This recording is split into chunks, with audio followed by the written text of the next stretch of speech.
Chapter 172. A child's joy, anger, sorrow, and joy were all real.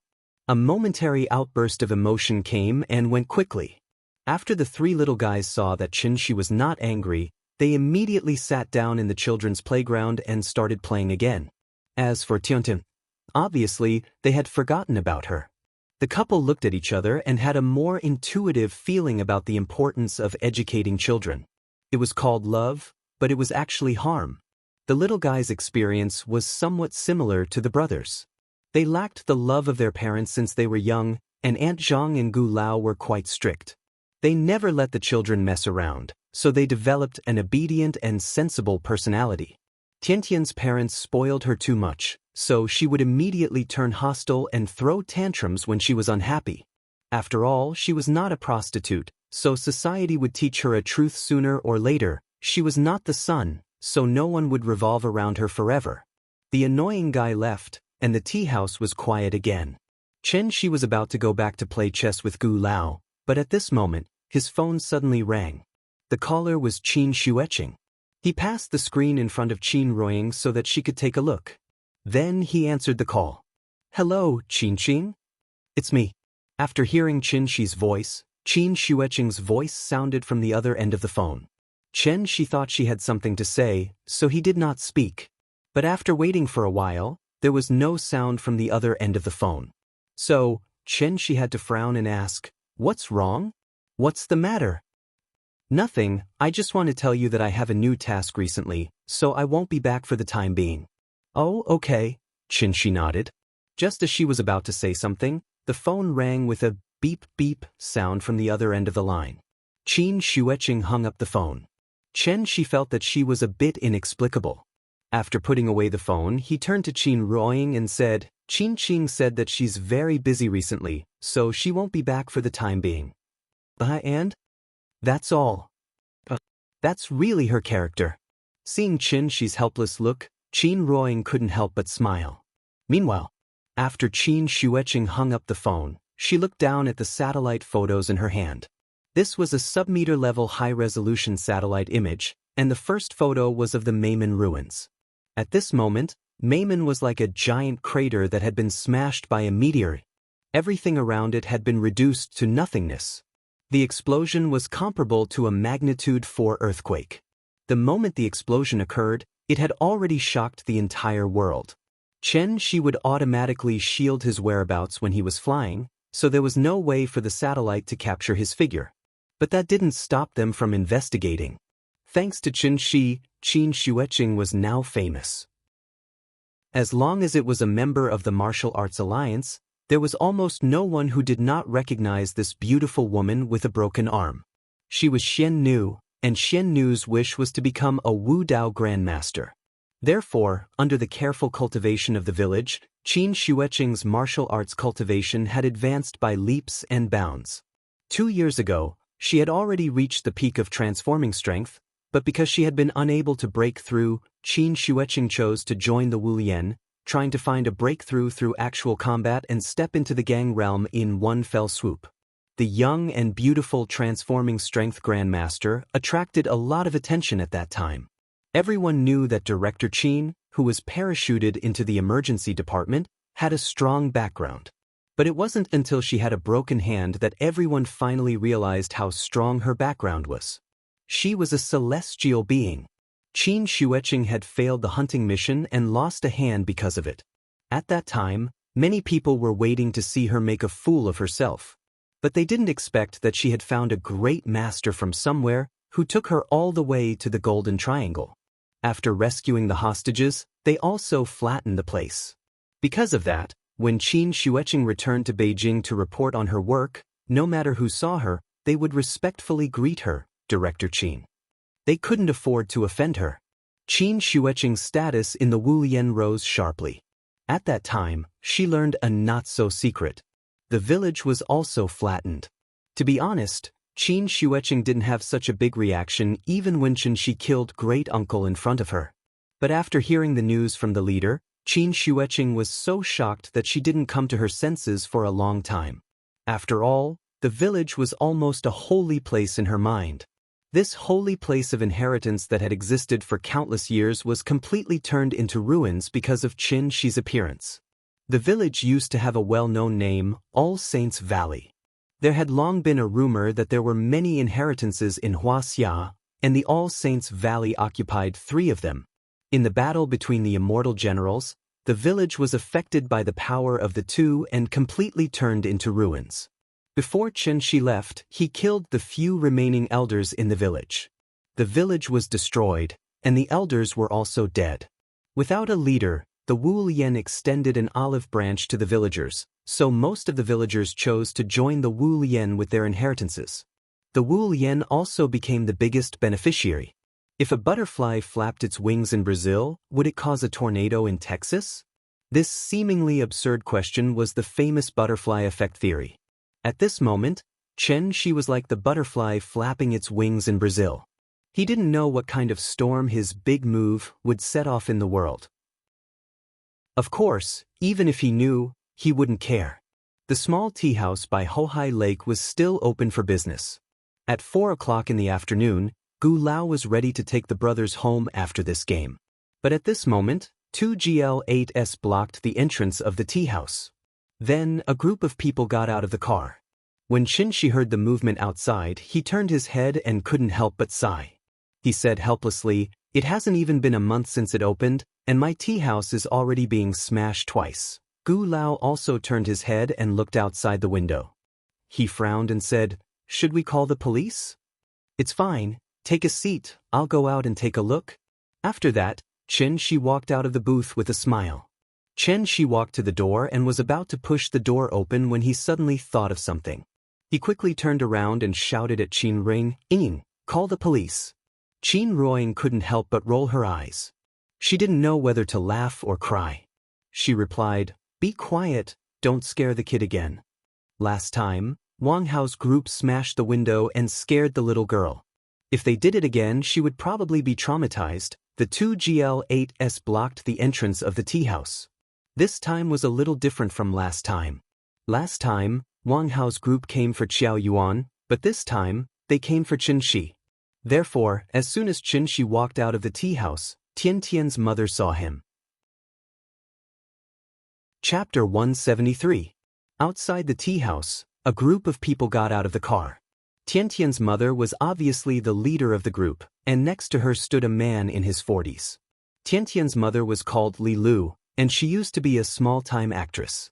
After marrying into a rich family, she stopped acting and became a rich lady at home. She basically only had to take care of her child every day. When Li Lu saw Xianxia walk out, she immediately became excited. "Honey, it's him." Her husband's name was Zhou Haixing, and he was the boss of a real estate company in Jizhou. There were 7 or 8 people standing behind Zhou Haixing, and they were all Zhou Haixing's subordinates. They were all older, and the youngest of them was at least 30 years old.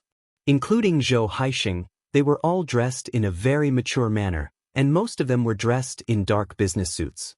Just by standing there, he naturally gave people a sense of stability. In addition to their mature temperament, there was also a faint aura of power around them. Aura was a very mysterious thing. If Wang Hao was standing in front of this group of people, he would be so scared that he wouldn't dare to look them in the eye. This group of people was now a proper company employee, but who didn't have a past? Zhou Haixing was from Zhonghai. When he was young, he relied on his courage to fight to become a mine manager in a mine in Inner Mongolia. Later, when there was a boom in contracting coal mines, Zhou Haixing used some means to contract a medium-sized coal mine in Jizhou, and thus earned a large amount of startup capital. Zhou Haixing was the type of person who had foresight. He knew that the mining and energy business wouldn't last long, so he transitioned into the real estate industry a long time ago. Mining, energy, and real estate were the 2 most profitable industries in China. Those who could carve out a bloody path in these industries were all trendsetters of the times. Zhou Haixing was indeed very powerful, but unfortunately, he wasn't a rich second generation. This also caused his scope to be limited. Even if he became a real estate mogul with status and identity in Jizhou, Zhou Haixing was still limited to Jizhou and couldn't continue to expand. He started from scratch and got to where he was now. He was already someone that many people looked up to. However, Zhou Haixing wasn't satisfied and always wanted to go further. The appearance of Xiong and new district gave Zhou Haixing hope, so in the past year, he would go to Shangjing whenever he had nothing to do. However, the waters in Shangjing were too deep. In Jizhou, he was a big shot who could cover the sky with one hand, but in Shangjing, it was difficult for him to move forward. It took Zhou Haixing more than half a year before he finally found a high-end route. However, even though the connection was made, there was no progress in the matter. In Zhou Haixing's words, those people were bastards who only took money but didn't do anything. Moreover, he couldn't afford to offend them.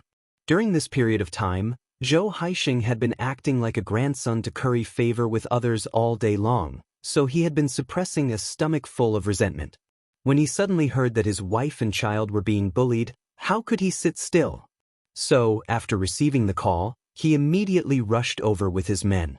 Before coming to the tea house, Li Lu had already told Zhou Haixing the whole story with exaggerated details. At that time, Zhou Haixing had exploded with anger.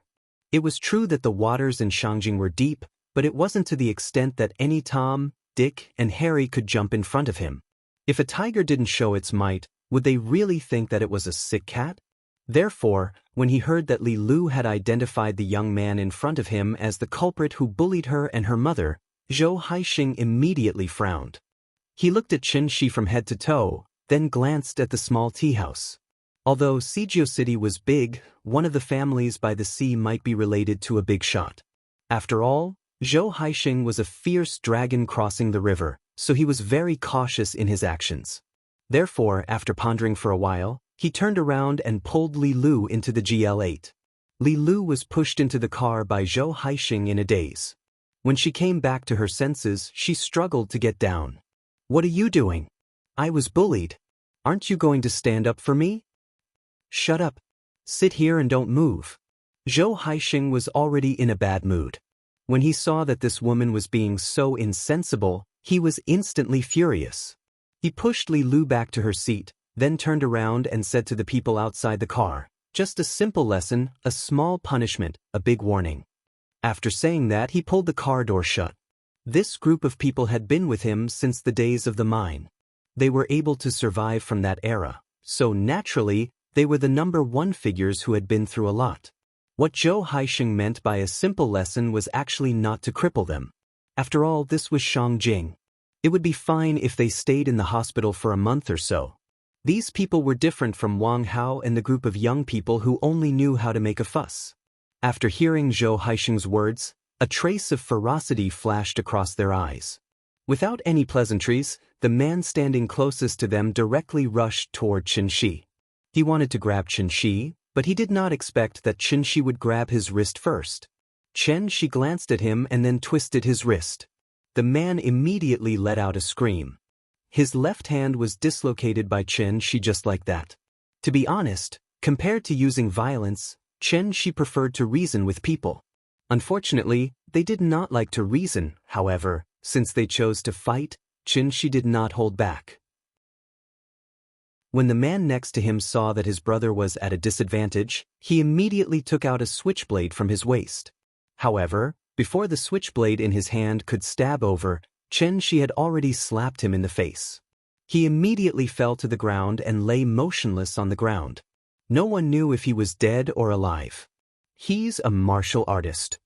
He's a martial artist. The remaining few people were scared out of their wits. They watched as Xianxia walked straight to the GL8 as if he was going to look for Zhou Haixing. Therefore, after hesitating for a moment, they still rushed up like a swarm of bees. Just like Yao Ming in kindergarten, he could casually slap a group of children. Xianxia also felt that it was pointless. After one slap, the remaining few people fell to the ground and cried out in pain. This time, he used his true essence, so these people did not even know how they fell. Zhou Haixing was still talking to Li Lu in the car. Suddenly, someone knocked on the car window. He turned his head and saw the young man smiling at him through the car window.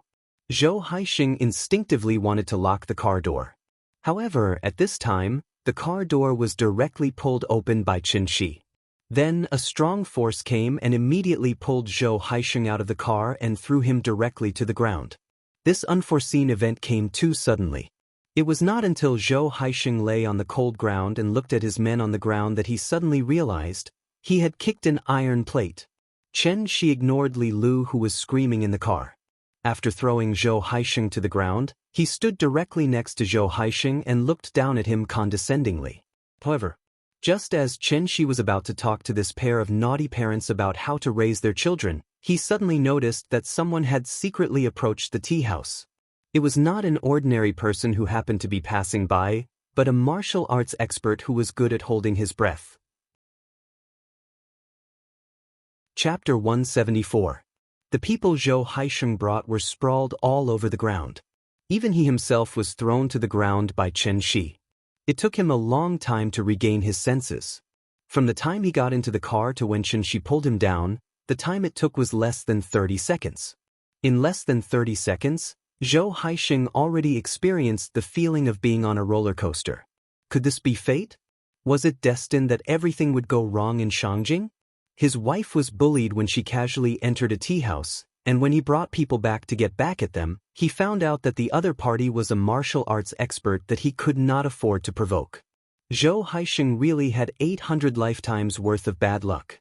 For ordinary people, the martial Dao was not an unattainable existence. After all, everything in this world depended on talent. Music, painting, singing, dancing, and all kinds of sports. Even playing games required talent.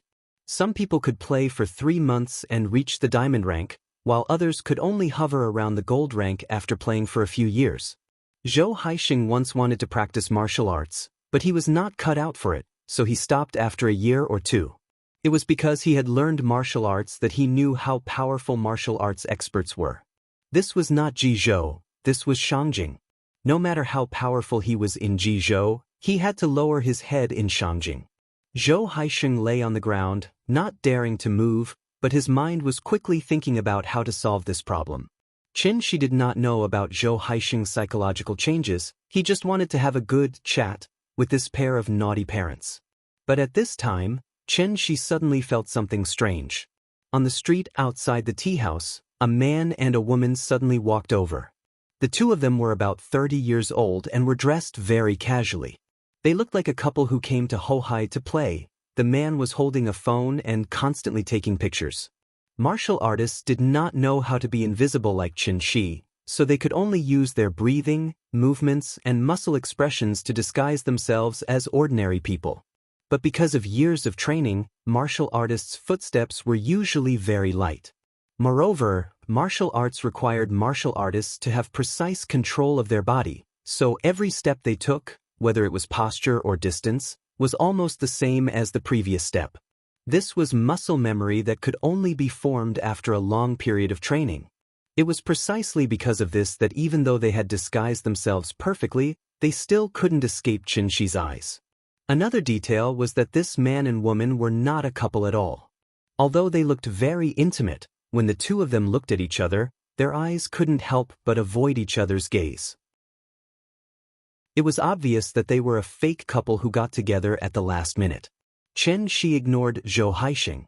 Instead, he stood at the entrance of the tea house and looked at the couple through the gap between the two GL8s. He just stared at the two of them.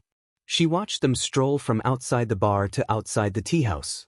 Although the two of them tried their best to pretend as if nothing had happened and chatted casually, being stared at by Chen Shi like this made them feel a strong pressure.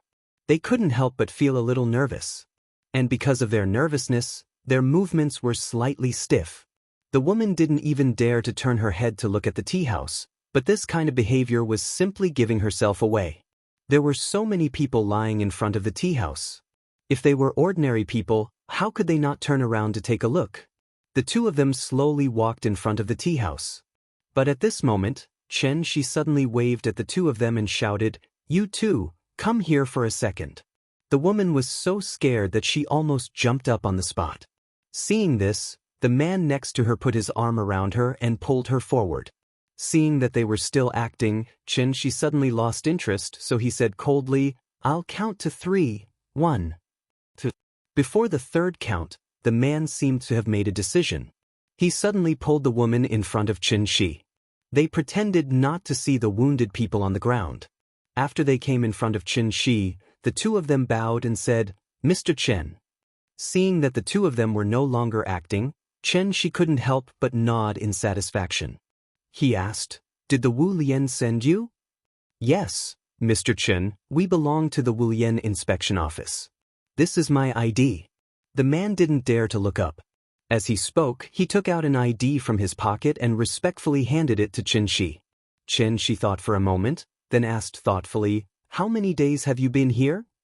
"3 days. Hearing this answer, Xianxia couldn't help but shake his head and laugh. After his divine sense was damaged, he could only rely on his 5 senses to detect the movements around him. If it weren't for the fact that the tea house was smashed today, he probably wouldn't have been able to find the two of them. Being watched was always a bad experience, so Xianxia thought for a moment, then frowned and asked, "Why are you watching me?" The man was silent. Seeing this, the woman couldn't help but nervously tug at the corner of his shirt.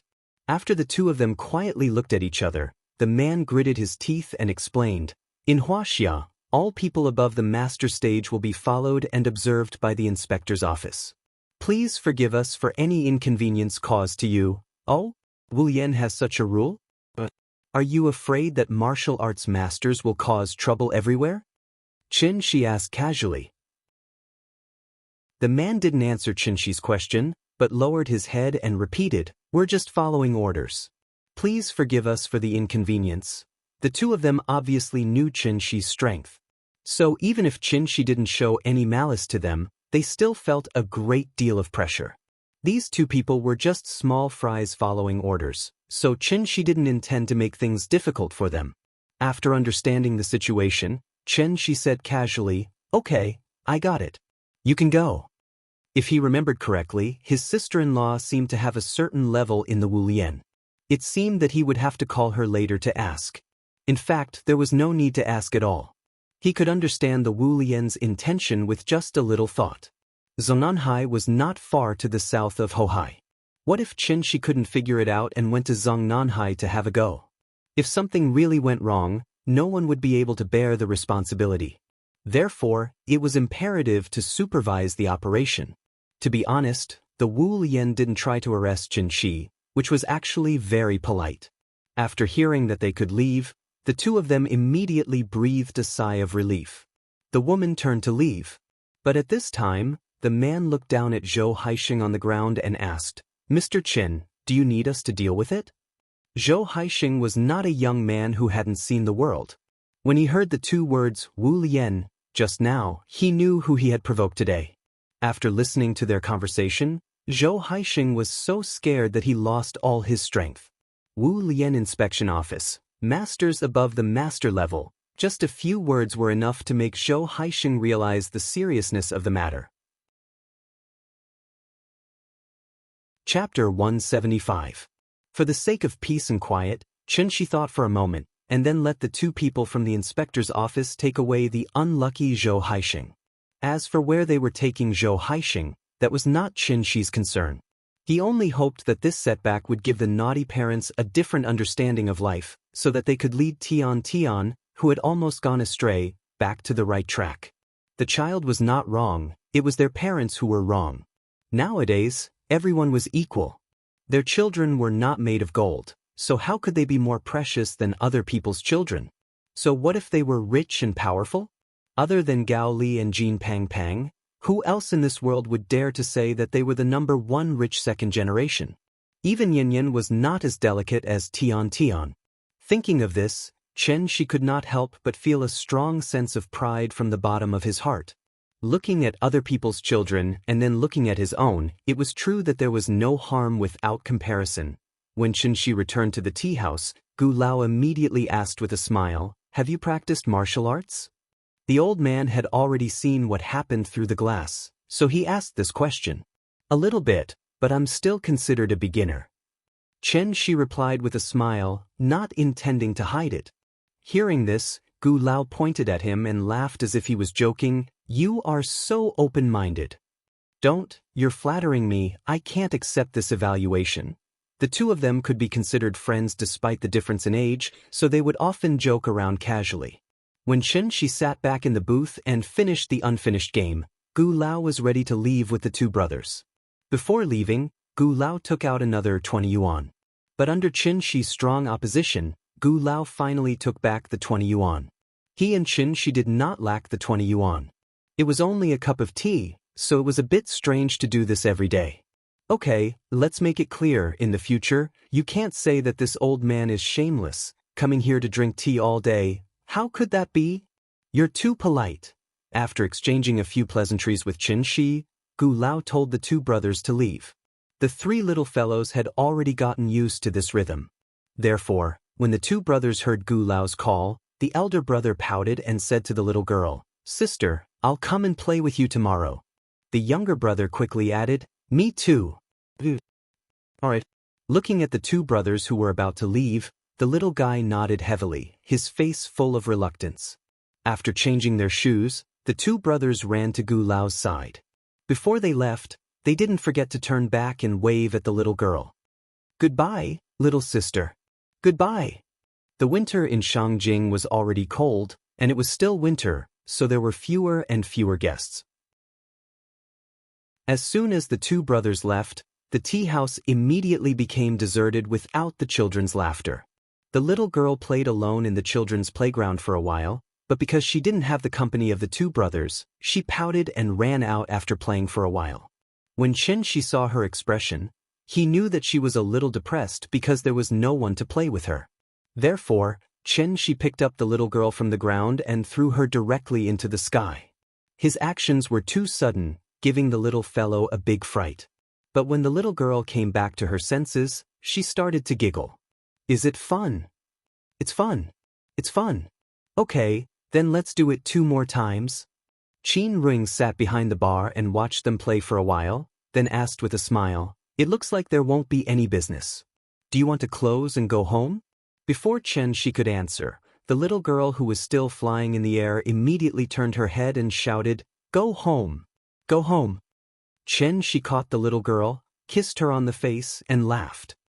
"Okay, let's go home." The tea house was closed. But before leaving, Xianxia did not forget to set up a simple illusion array around. The trip to the Golden Triangle had completely exposed him. It was estimated that the Wu Lian people would peep at him with binoculars all day long. Although he didn't care, he didn't like to be peeped at. This incident also reminded Xianxia that no matter where he went in the future, he had to hold his breath. Life finally returned to peace. Fame and fortune in life, but after death, they could only turn into a handful of yellow soil. Knowing how to live and learning to enjoy the happiness flowing in the plain life was the true meaning of life. What was happiness? Happiness was when cats eat fish, dogs eat meat, and Ultraman beat up small monsters.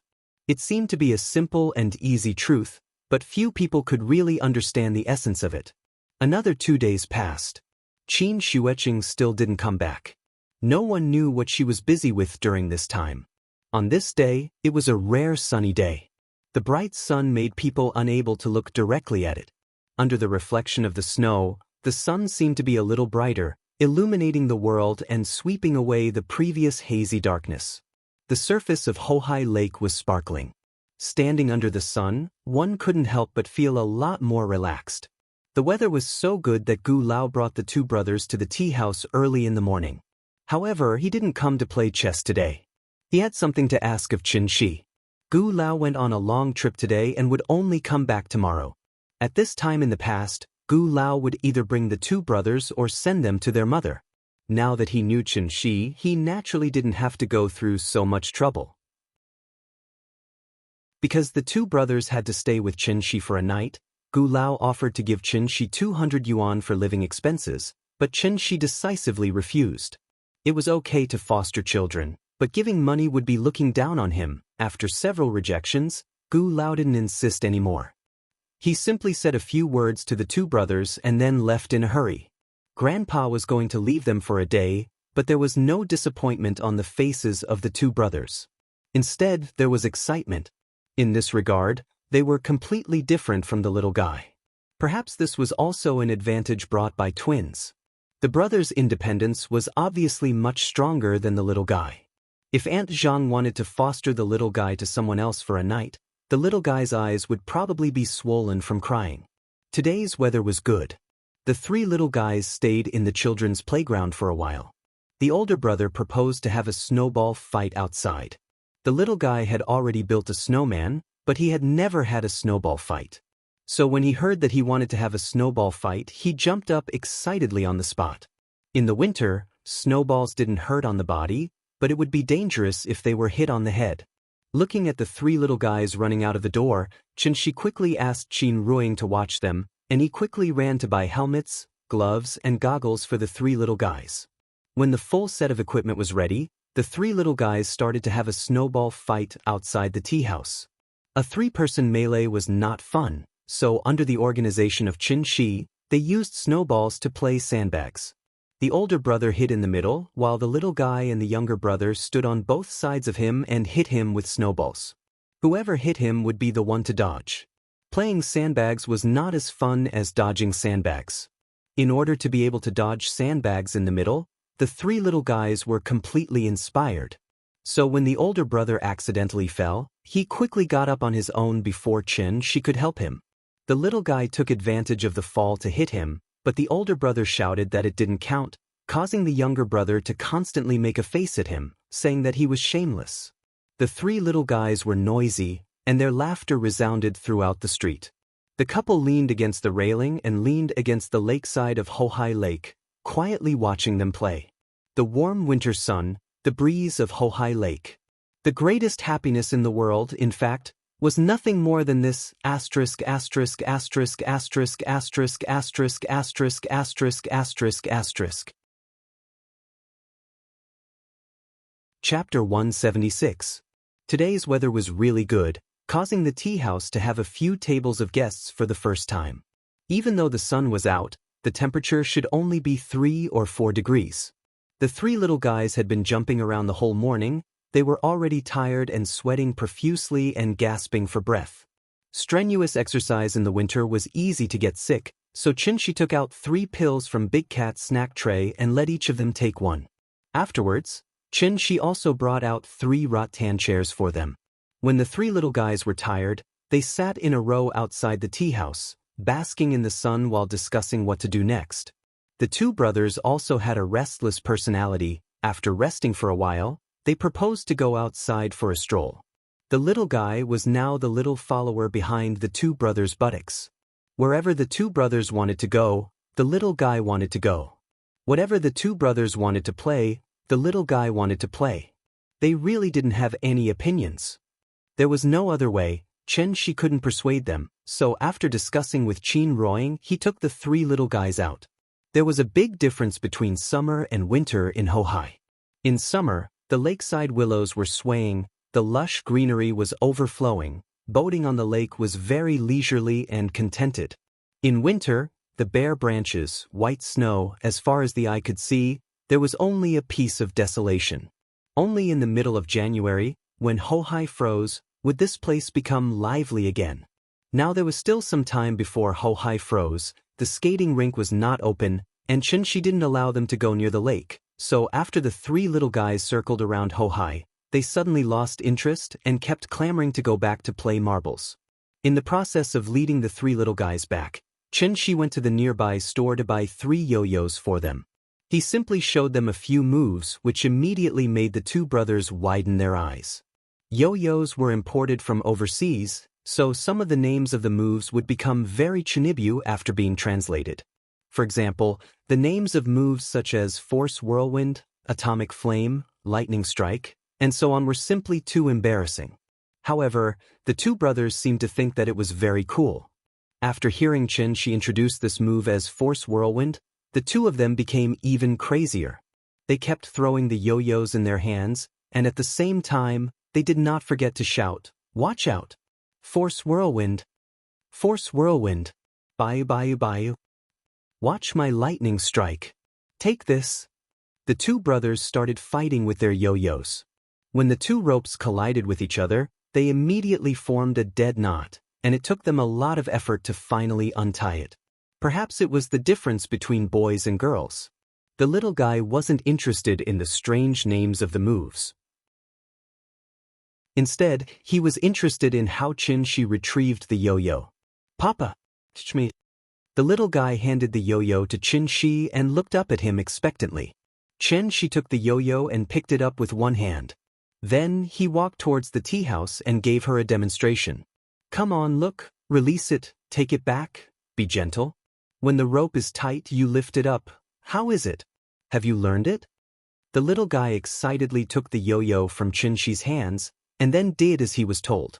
He gently threw the yo-yo down, and when the rope tightened, he suddenly pulled it up, and the yo-yo was immediately wrapped in the rope and brought back. "I've learned it! I've learned it!" The little guy excitedly put his arms around Xianxia's neck and giggled.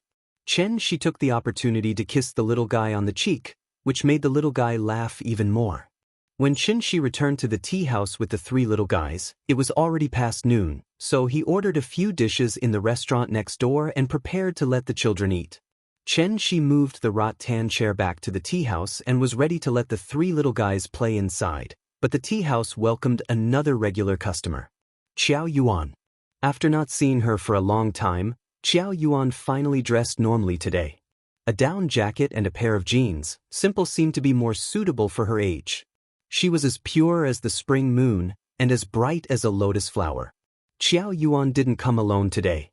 There was a middle-aged man about 50 years old standing next to her. The man was thin and tall, wearing a pair of glasses and a suit that didn't fit well. He always inadvertently gave people the feeling of an old pedant. He was obviously an intellectual. Xianxia was busy moving the rattan chair back to the tea house. After looking back at Xiao Yuan, he smiled and said hello to her. "Long time no see. Boss, let me help you." Xiao Yuan saw Xianxia's movements, so she quickly ran to his side and helped him move the last rattan chair. Xianxia didn't refuse.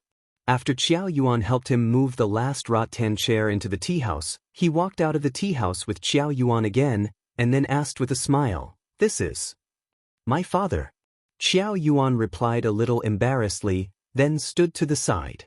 At this time, Father Qiao went directly in front of Xianxia, and after bowing to him solemnly, he said excitedly, "Thank you, boss. Thank you for saving my life."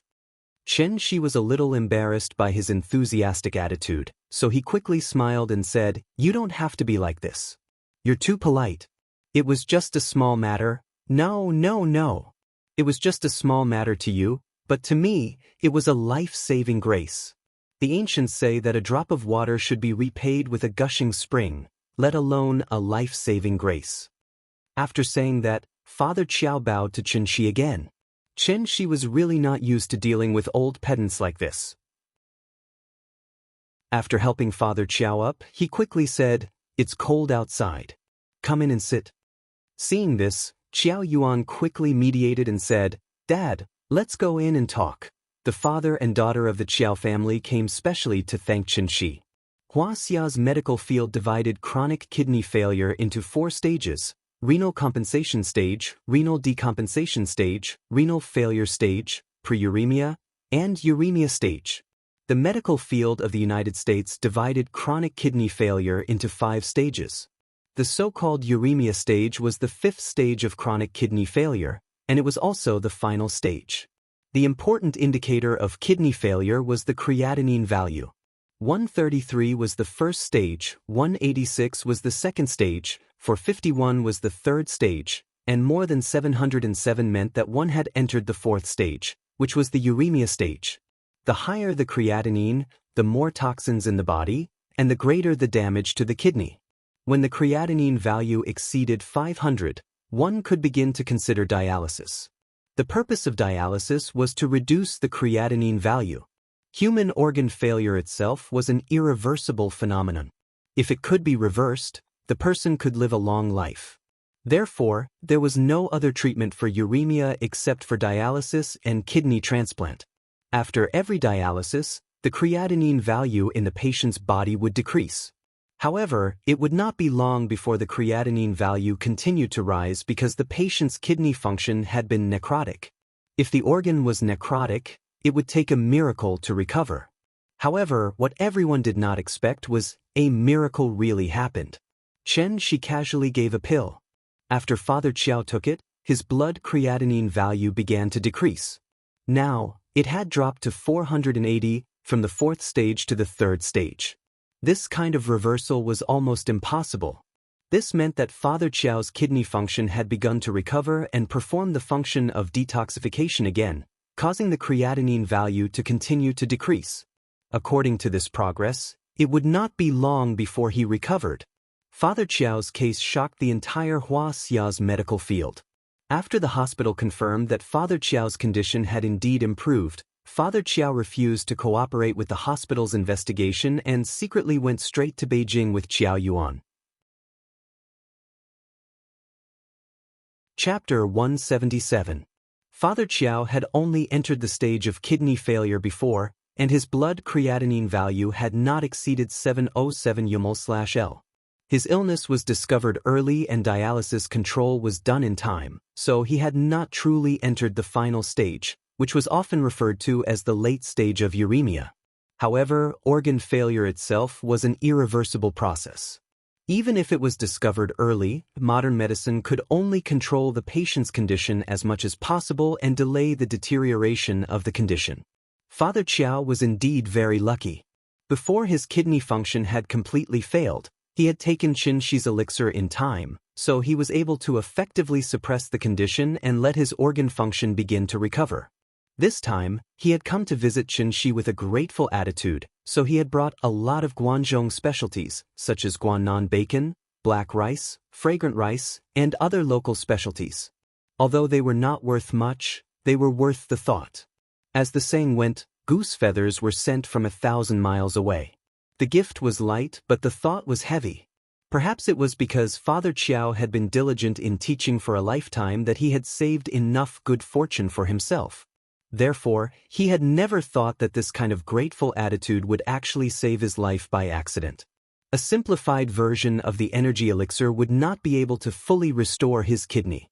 After the effect of the elixir wore off, his condition would naturally begin to deteriorate again. As the saying went, when you saved someone, you should help them to the end. Xianxia was not a stingy person. After hearing Father Qiao's intentions, he took out 2 more energy elixirs from the bar counter.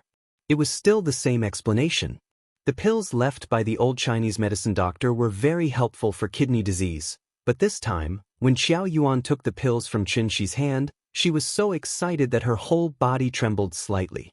After Xianxia told them that they could take it all at once, Qiao Yuan hurriedly helped her father swallow the 2 pills one by one. After taking the pills, the father and daughter were so excited that they could not control themselves. A teacher in a small county had not seen much of the world in his life. He did not even know how to say a few words of courtesy. He only knew how to repeatedly thank Xianxia. Looking at his excited expression, it was as if he was about to dig out his heart and show it to Xianxia. Qiao Yuan wasn't any better. When she heard that Xianxia had convinced her father to take these 2 pills, she was so excited that tears almost flowed out. It was actually quite painful to deal with people who didn't know how to socialize. One of the most likely situations to occur was awkwardness. Everyone felt awkward because they couldn't get along. Therefore, Xianxia thought for a while and changed the topic to Qiao Yuan. At the mention of his daughter, Father Qiao finally opened his mouth. In that little corner of our little place, old Qiao, can be considered to have some fame. When Xiao Qiao came home and told me all those things, I almost fainted from anger. If it wasn't for her mother stopping me, I would have beaten her to death. I came to Shangjing this time to thank you in person. Thank you for saving my life. Secondly, I want Jojo to return all the money I swindled. Although we are poor, we don't earn this kind of black-hearted money. After all, Qiao Yuan was only a university student in her early 20s and hadn't experienced society. To put it bluntly, she was still insensible and hadn't grown up. She only wanted to earn money to treat her father's illness, but she didn't think about how to earn money. She did whatever came quickly. If everyone was like her, then society would be a mess. The Qiao family didn't have much money, but Qiao Yuan grew up in a scholarly family and received a good education. However, because of a small setback in front of her, she went astray and did the shady business of swindling people. This kind of behavior was simply unforgivable in Father Qiao's eyes. Although in a big city like Shangjing, Qiao Yuan's family could only be considered as ordinary people living at the bottom of society.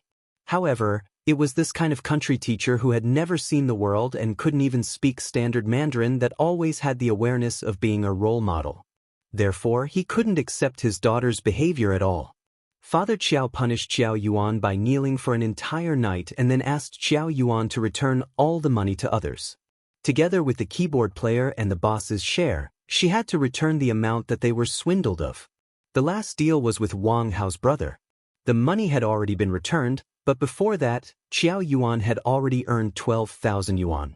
In other words, she had to pay back an additional 18,000 yuan when she returned it. Back then she only earned 12,000 yuan, but now she had to return 30,000 yuan. Of course, Qiao Yuan didn't have that much money, so the remaining 18,000 yuan was naturally paid by Father Qiao.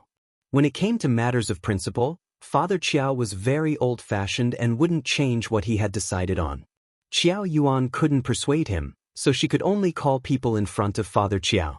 After returning the money, Qiao Yuan also received countless curses and scoldings. She felt so wrong that she cried a few times. However, from Father Qiao's point of view, she only had herself to blame and didn't deserve sympathy. After hearing how Father Qiao educated his daughter, Xianxia couldn't help but look back at the three little guys in the corner. As a father, Father Qiao was clearly qualified. When the children went down the wrong path, as a parent, he naturally had to pull them back. A teacher in a small county who had taught for a lifetime might seem mediocre to others, but at least when it came to educating children, Father Qiao was absolutely successful. The two didn't chat for long before the restaurant next door delivered the food that Xianxia had just ordered. Xianxia warmly invited the father and daughter of the Qiao family to stay for a meal, but Father Qiao was unwilling. After repeatedly thanking Xianxia for saving his life, he hurriedly left with his daughter. He came by train and didn't know how long it would take to arrive, so he didn't buy a return ticket. He should still be able to make it if he rushed to buy a ticket now. From Guangzhou to Shangjing, it would only take 5 or 6 hours. This way, he could still save on today's accommodation fee. The father and daughter of the Qiao family came in a hurry and left in a hurry. However, Father Qiao's appearance brought a lot of inspiration to Xianxia. From this, it could be seen that educating children was a long and arduous task. As a parent, it wasn't enough to just raise a child. The tea house continued to operate. The winter sun was very short. Before 4 o'clock, it was gloomy outside again. The three little guys were tired from playing today, so they seemed a little listless all afternoon. Drowsiness was contagious. After the little guy fell asleep on the climbing mat, the two brothers also lay down next to her and fell asleep. It wasn't until they were about to close that Qin Ruiying woke them up. The two brothers first rubbed their eyes. When they heard Qin Ruiying say that she was going to take them home, they nodded in a daze. Grandpa said that they had to listen to their uncle and aunt today. But it wasn't until Xianxia picked up the little guy and Qin Ruiying led them out of the tea house that the two brothers finally came back to their senses. Chapter 178. At 4 o'clock in the afternoon, the family of 3 brought their 2 followers back to the Sihiyuan. Most of the local residents in Hohai lived in the Sihiyuan. Therefore, the 2 brothers didn't feel that there was anything special about their 2-section Sihiyuan. This place only had an extra front yard and a few more rooms compared to a normal Sihiyuan. But because this was their sister's home, the 2 brothers were curious about every room. Once they entered the courtyard, the little boy led them everywhere. The back room, the west room, the east room, the main hall, and the back room. They ran through every single room. They even alerted Qin Yongyan in the study.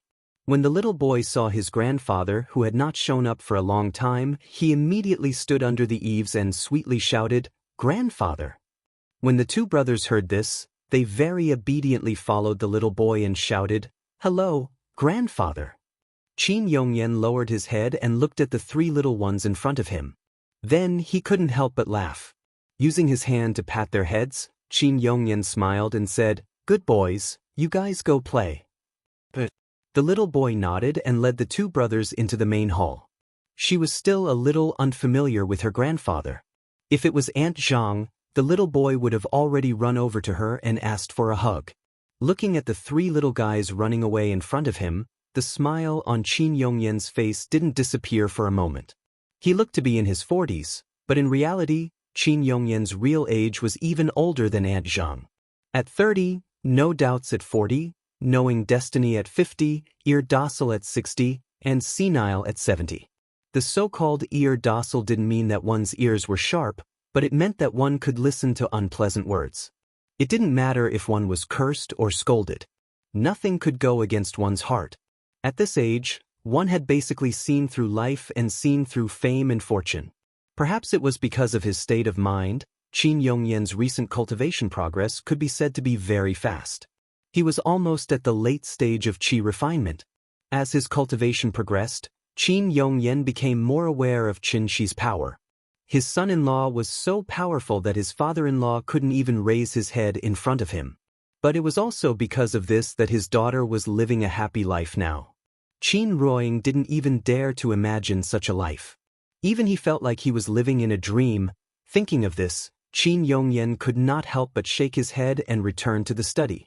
After the three little fellows walked around the entire courtyard, they finally returned to the front of the main hall.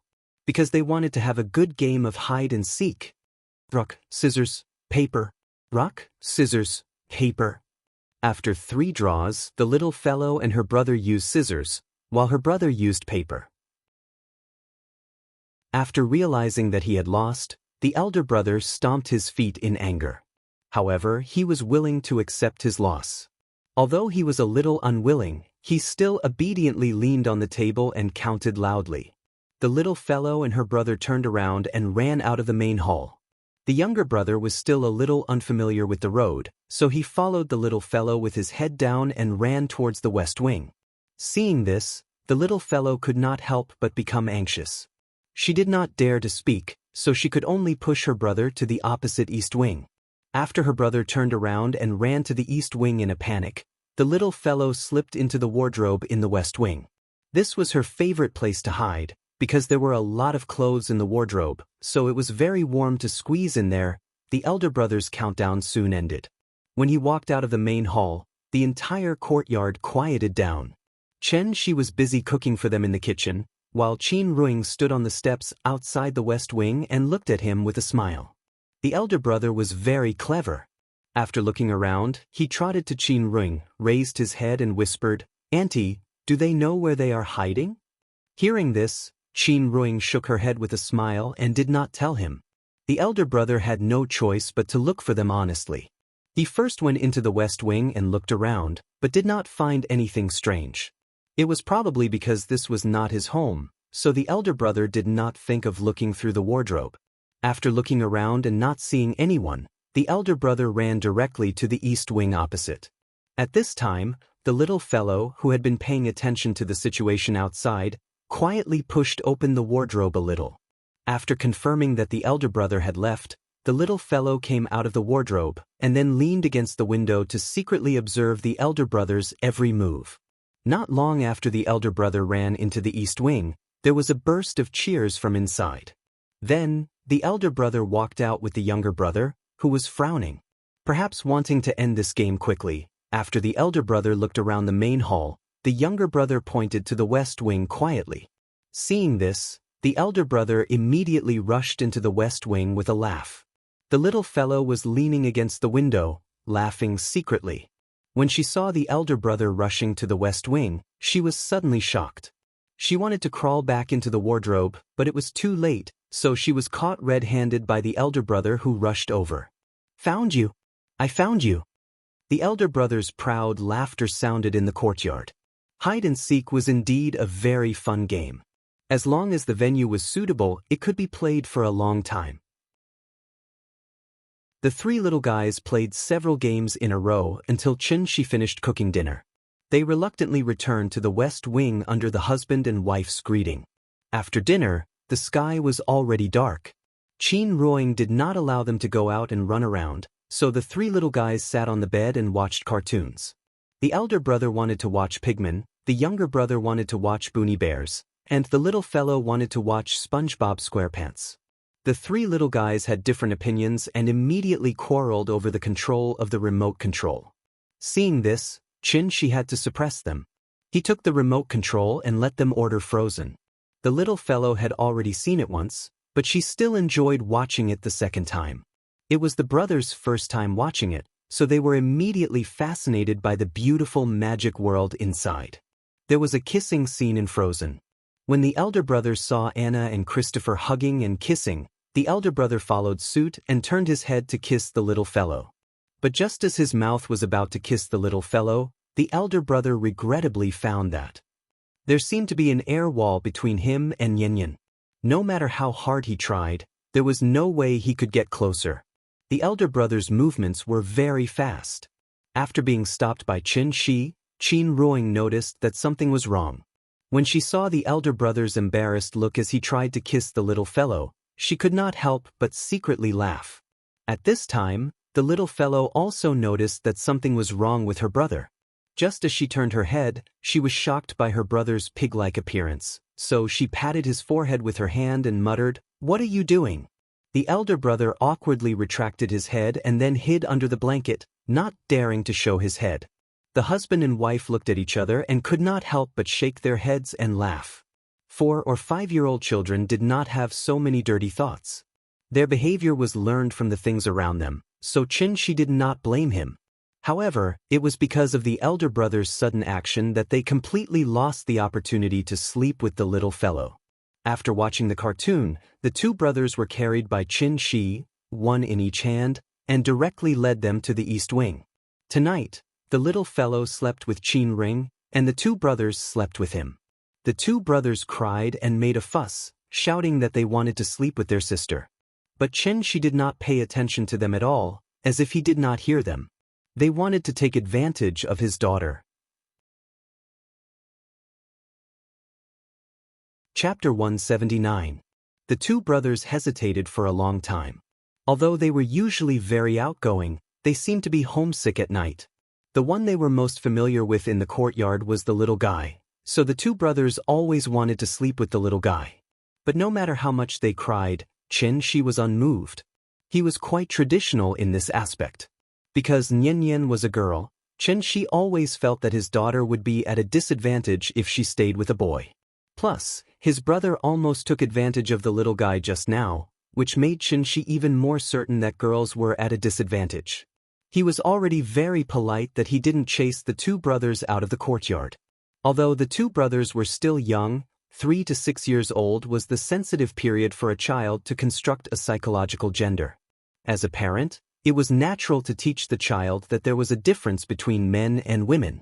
Parents gave the child the correct guidance, and as the child grew up, they would gradually form a comprehensive understanding of men and women's clothing, behavior, and personality traits, and gradually form their own psychological gender. As for those parents who raised the boy as a girl and the girl as a boy, in fact, he really should go see Farewell My Concubine, because Chengde was an excellent example. This was called transsexualism in the medical field, which was also called gender identity disorder. There were both congenital and acquired factors. If it was congenital, then it was fine, but if it was acquired by the parents, then it could be called a tragedy. Xianxia had already made up his mind. One day, he would have to properly educate the three little guys and let them understand the difference between men and women. The East Room was Qin Shueqing's room. Although she hadn't been home for many days, there was still a faint fragrance in the room. The bed was very comfortable to sleep on, but the two brothers tossed and turned for a long time. Xianxia was not Gu Lao after all, nor was he the brother's father. So after a while, seeing that Xianxia still refused to agree, they could only obediently lie on the bed with pouted lips. The two brothers were also tired today, so it didn't take long for them to fall into a deep sleep. After they fell asleep, Xianxia cast 2 meditation incantations on the two brothers, and then quietly walked out of the East Room. It was the wee hours of the morning, and there was no moon tonight. It was so dark in the courtyard that one couldn't even see their own fingers. The temperature in the middle of the night was very low. The bone-piercing cold wind kept blowing, bringing with it some light snow that drifted into the courtyard. There was a slight fluctuation of spiritual aura in the west wing and the main room. That was because Qin Ring and Qin Yongyan were both cultivating diligently. Qin Ruoying had to take care of the child during the day, so she could squeeze out some time to cultivate at night. In addition, her cultivation was not high, and she had to sleep for at least 4 hours every day, so the progress of her cultivation was very slow. Compared to Qin Ruoying, Chen Shi's cultivation progress could be said to be advancing by leaps and bounds.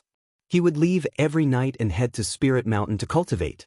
The terrain there was remote, and it could be considered the place with the densest spirit qi within a radius of 1,000 miles. In this place, Chen Shi could fully refine the spiritual energy of heaven and earth. Based on his current accumulation of quintessential essence, it was actually comparable to the early stage of Yuaning.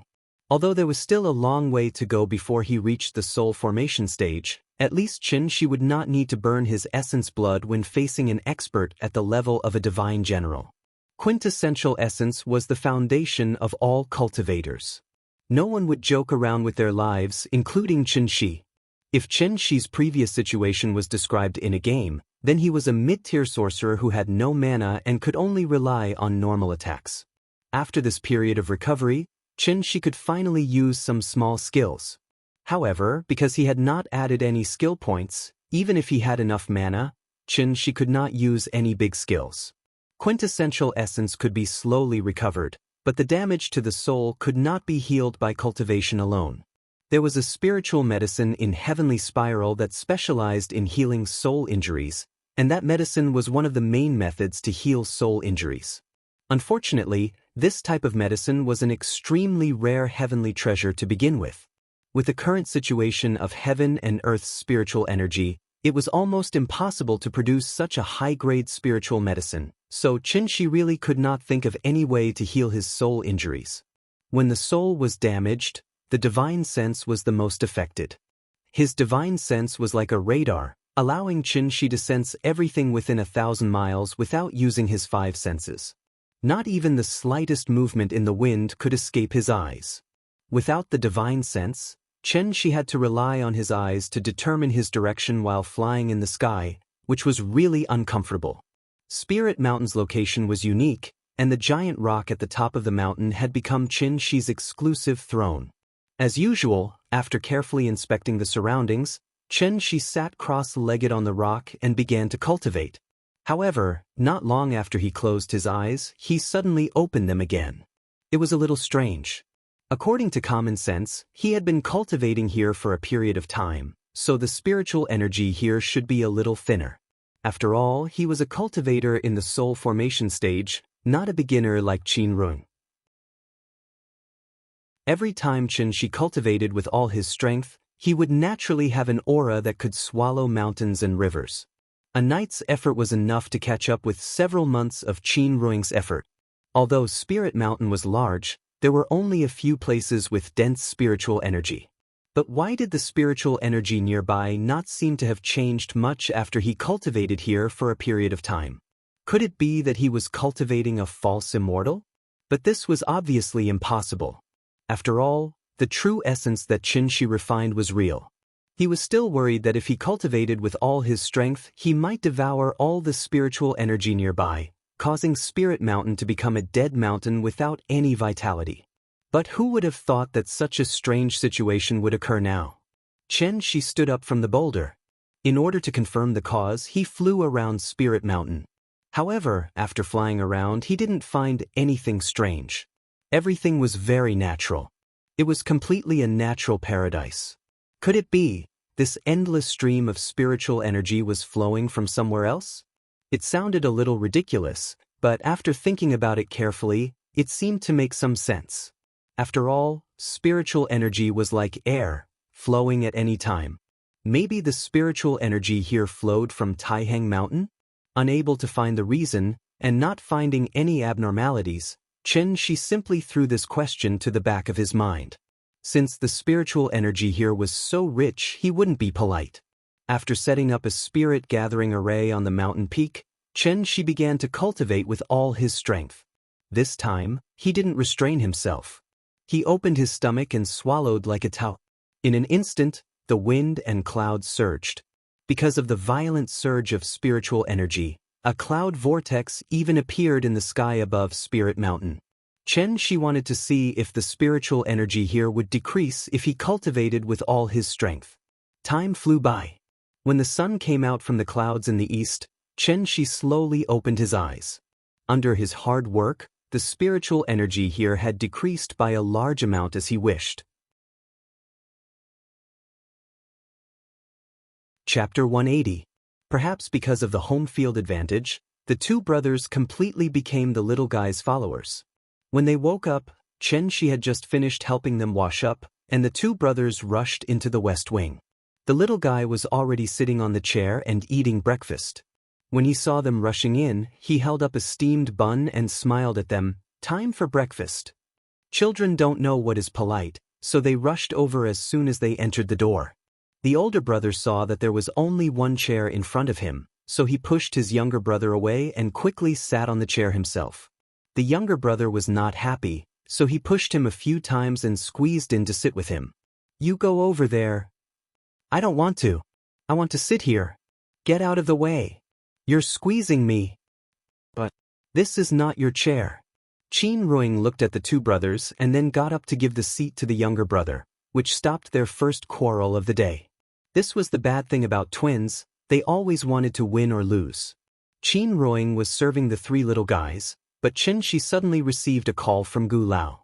The old man was delayed by something, so he would not be back until the afternoon. Although he believed that Xianxia would not treat the two brothers badly, out of concern for his grandson, Gu Lao talked with Xianxia for a while, and then euphemistically expressed that he wanted to talk to the two brothers.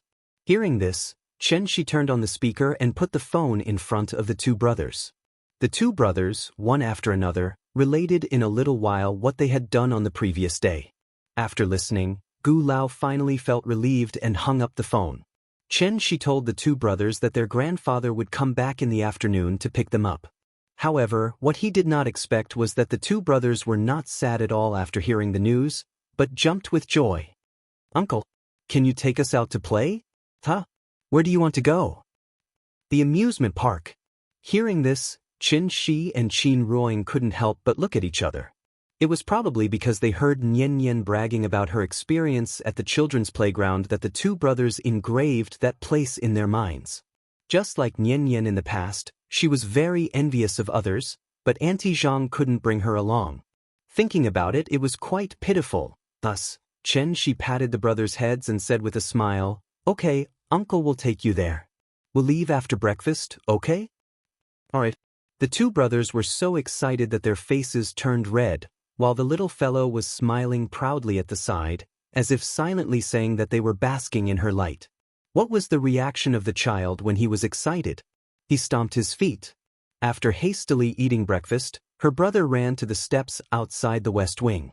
He kept jumping and shouting, "Hurry up, hurry up. It's almost afternoon." When the younger brother saw this, he also ran out and kept stomping his feet on the steps. No one knew what they were doing. The little fellow was really proud today, and the smile on his little face never stopped. After a simple packing, Xianxia carried the little fellow, and Qin held the two brothers, 2 adults and 3 children, and the group of 5 slowly walked out of the courtyard. It was still troublesome for the 5 of them to take a taxi. The 3 little fellows didn't want to be separated, and Xianxia didn't want to be separated from Qin, so it wasn't until the 3rd car that the driver finally agreed to give them a ride. He also asked one of the little fellows to hide and not be seen by the traffic police. The Children's Experience Museum last time was for civilian consumption, so this time Xianxia was going to take them to a high-end one. In Kids with FRNDS, a children's amusement park that didn't even have a Chinese name, was known as the cutest fairy tale world in Shangjing, and was also a holy place for internet celebrities to take photos. This place couldn't be entered without children, so many internet celebrities had to make a special trip to borrow a child. The tickets were very expensive because it was the weekend, and the package cost 568 yuan. It was limited to 1 adult and 1 child, and they could only play for 2 hours. This place was not as big as the Children's Experience Museum last time, but the decoration was extremely exquisite. After putting on anti-skid socks and walking in, they were greeted by a giant teddy bear about 3 meters tall. The three little fellows had never seen such a big teddy bear in their lives, so they were shocked on the spot. The teddy bear sat on the ground, and both of its legs were about 1 meter tall. The little fellow stood next to it and wanted to climb onto the big bear's legs, but she couldn't climb up. Seeing this, the older brother immediately came to her side. Then, like a little eunuch welcoming a princess on a horse, he bent his back and knelt on the ground, then said loudly, "Sister, you're stepping on my back. I'll carry you up." Hearing this, the little fellow didn't hesitate at all. She stepped on his back and climbed up. Seeing that she was struggling to climb, the younger brother stood below and pushed the little fellows but hard. She stood aside and watched, speechless. Qin Ruing saw his expression and knew that he felt that his daughter was at a disadvantage again, so she couldn't help but complain, "They're still children. Why do you have so many dirty thoughts?" Okay, I'm dirty. After being scolded by his wife, She had to raise his hands and surrender with a wry smile. The couple didn't interfere with their actions. After the little fellow climbed up, the younger brother also wanted to step on the older brother's back and climb up. But at this time, the older brother quickly stood up from the ground and said to the younger brother, "You carry me up, and I'll pull you up after I'm up." The younger brother didn't doubt him, so he stood below and supported the older brothers but with all his strength, sending him up. The little fellow sat on the big bear's leg and pulled the older brother's arm up with all her strength. With their joint efforts, the older brother successfully climbed up. However, after the older brother went up, he didn't pull the younger brother. After making a face at the younger brother, he laughed proudly and said, "Come up by yourself." With that, the older brother jumped onto the other leg of the big bear. The younger brother stood below and looked at the little fellow and the older brother on the big bear's leg with a confused expression. He tried to climb up by himself, but the big bear's leg was higher than him, so it was impossible for him to climb up. "I'll pull you up." The little fellow couldn't stand the older brother's behavior, so she immediately lay on the big bear's leg and reached out to the younger brother. However, her strength was limited, so she couldn't pull the younger brother up by herself. The younger brother slipped down again. Looking at the older brother's proud look, the more the younger brother thought about it, the more wronged he felt. He couldn't help but cry out of anger. Seeing this, Shi wanted to go forward and help his younger brother, but he was stopped by Qin Ru. "Wait, let's see." Sure enough, seeing the younger brother cry, the smile on the older brother's face froze. He thought for a moment and immediately jumped back, then lay on the big bear's leg and said to the younger brother, "Don't cry. I'll pull you up." With that, the older brother stretched out his hands to the younger brother. The little fellow also stretched out her hands again. The younger brother wiped his tears, glanced at the older brother, and then stretched out his hands very aggrievedly. Finally, with the joint efforts of the little fellow and the older brother, the younger brother successfully climbed onto the big bear's leg. Although the older brother finally pulled him up, the younger brother seemed to be still angry with the older brother, so after coming up, he directly jumped onto the other leg of the big bear to sulk.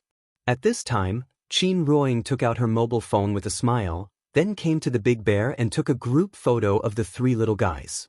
In the photo, Chapter 181. Inkides with the ticket price for friends was so high, but seriously, it was not worth the price. Especially for people like Qin Shi who could only take a few photos all year round, this place was not as entertaining as the Children's Experience Center that he took the little guy to last time. There were only a few main amusement facilities here: Brown Bear's rock climbing wall, Coney Rabbit's spider tower, Edward's slide, Leo the Frog's trampoline, Steamed Bun Man's Skynet, as well as a pink ocean pool and some scattered small toys. The biggest selling point was not the children's entertainment facilities at all, but the decoration design style. The background was white, giving people a clean and bright feeling, and there were giant dolls everywhere. Once people walked in, they would feel like they were in a fantasy world. Therefore, it became a selfie mecca for online celebrities to show off their love. The designer probably targeted the parents, not the children themselves. That was why it was so popular. Of course, this did not mean that this place was useless. After all, These entertainment facilities were still very attractive to children. The children's paradise was divided into 2 levels. The upper level was a hollow climbing net with a rotating slide in the middle. Perhaps because there were so many people, the voices of the 3 little guys were particularly loud, attracting a lot of attention as soon as they came in.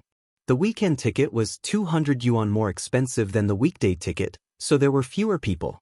The 3 little guys walked into the children's paradise. As soon as they saw the climbing net leading to the 2nd floor, the older brother immediately shouted, "I want the slide." His words were like a spark thrown into a barrel of explosives, instantly igniting the little guy and the younger brother. The 3 little fellows rushed towards the climbing net almost as if they were trying to outdo each other. They had to compete to see who could climb faster, and who fell behind was a puppy. The parents could only wait below, so the couple sat by the ocean pool and quietly watched the 3 little guys play. There were many people who came here to take photos, and there was even an internet celebrity lying in the ocean pool and doing a live broadcast. Perhaps affected by the surrounding atmosphere, Xianxia asked Qin Ruoying to take out her mobile phone. The 2 of them also planned to join in the fun and take a selfie. Just as the 2 of them leaned together to take selfies with their mobile phones, a little girl holding a DSLR carefully approached them. "Hello, I'm a student from Peking University's photography department. Can I take a picture for you?" The little girl's name was Sun Yuan. Her name was round, but she was actually a skinny little girl who was less than 1.6 meters tall. In terms of age, she was about the same age as Xiao Yuan, so she seemed a little shy. After saying this to Qin Ring, Sun Yuan held the SR camera and stood in front of the couple with a nervous expression. Qin Ruoying glanced at her and did not answer immediately. Instead, she turned to look at Xianxia. After the couple communicated silently, Xianxia nodded with a smile and said, "Then I'll have to trouble you." "Thank you."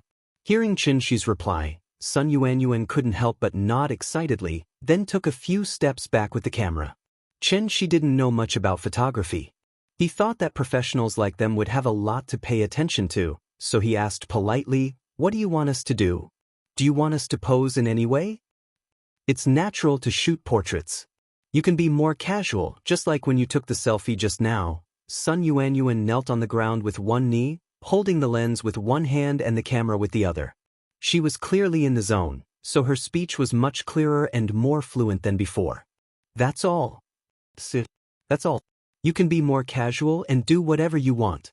The couple sat side by the ocean pool. Qin Ruoying thought for a while, then gently leaned her head on Xianxia's shoulder, and Xianxia naturally held her hand. They didn't look at the camera, but stared at each other, and in less than a second, they were in the zone. It was a common look between lovers. Seeing this, Sun Yuan was excited on the spot. Click, click, click. After pressing the shutters several times, she stood up again with the camera. Sun Yuan looked at the photos, and her face was full of excitement. Judging from her expression, she seemed to be very satisfied with these photos. "Take a look? Are you satisfied?" The photo rights belonged to the couple, so she immediately took the camera and handed it to them. "It's okay, I like it." Qin Ruoying smiled and nodded. Hearing this, Sun Yuan couldn't help but clench her fists in excitement. She said excitedly, "Can I add you on WeChat? I'll send the photos to you after I export them." Qin Ruoying didn't have WeChat, so Xianxia said with a smile, "Add me." But after exchanging WeChat with Xianxia, Sun Yuan didn't leave, but kept looking at the photos with the camera. The more she looked at the photos, the more she liked them. Sun Yuan held the camera for a long time. After seeing that the couple didn't leave, she carefully leaned over and asked with a complicated expression, "I think this photo is very good. There's a photography competition next year. Can I take it to participate?" "Participate?" Hearing this, Xianxia suddenly frowned.